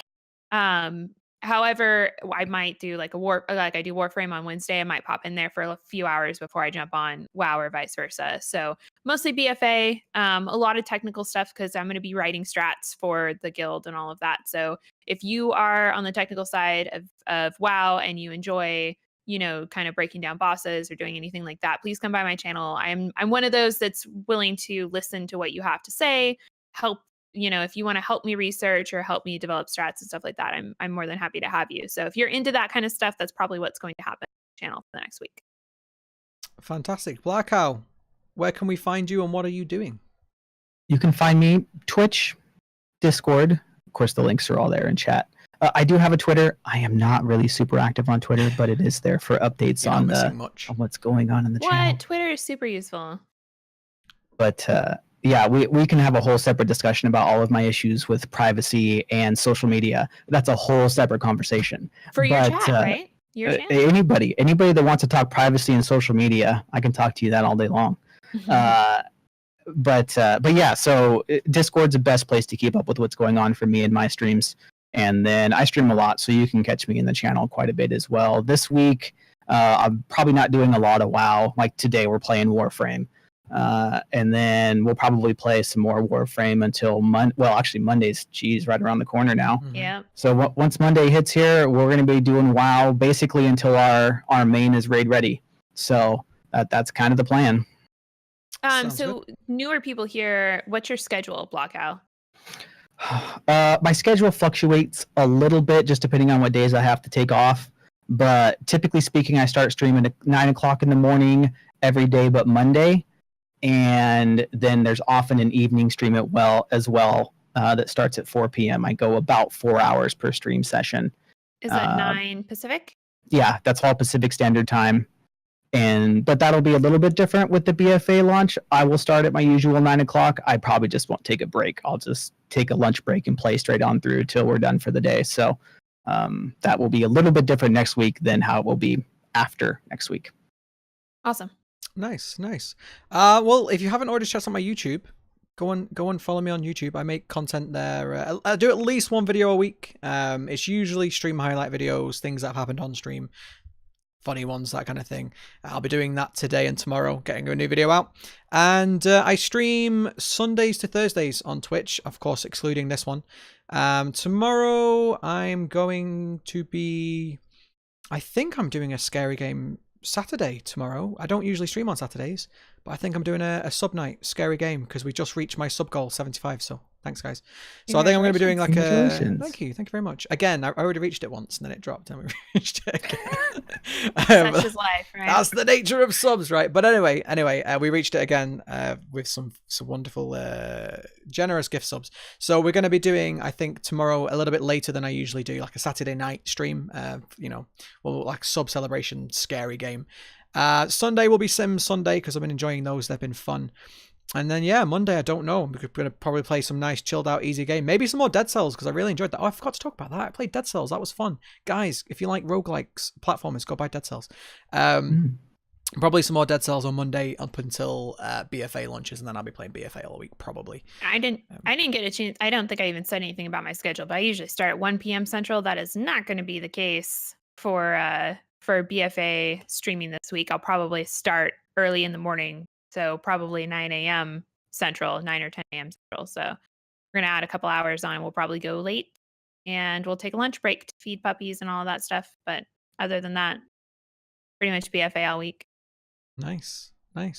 Well, thank you very much, everybody, for joining. It's been wonderful. We are dead on 2 hours. Look at that. We just do it perfectly now. It's a routine. Thank you very much, BlahCow, for joining. What? Sorry? Do we want to pause, just keep this live, let BlahCow go live, and then send chat over his direction for more questions? I'm happy to. Can we just say again, congratulations to BlahCow for thank you. becoming the latest certified streamer. Thank you. So, I'm excited. I can't wait to have you on board. You get access to all those little secret rooms that no one knows about. Oh yeah, I need to promote you. Yeah, secret rooms. Secret rooms. Yes. But yeah, go and start your stream, BlahCow. We'll keep this live. I'll mute us all. We'll keep it live. And for those of you who really enjoy the podcast, we'll be back same time again next week. We don't know the guest yet, but we'll get somebody on. It'll be fun. And we'll let you know. We'll let you know. Maybe another secret. Who knows? Thank you very much, everybody. It's been wonderful. And I'll see you all next time.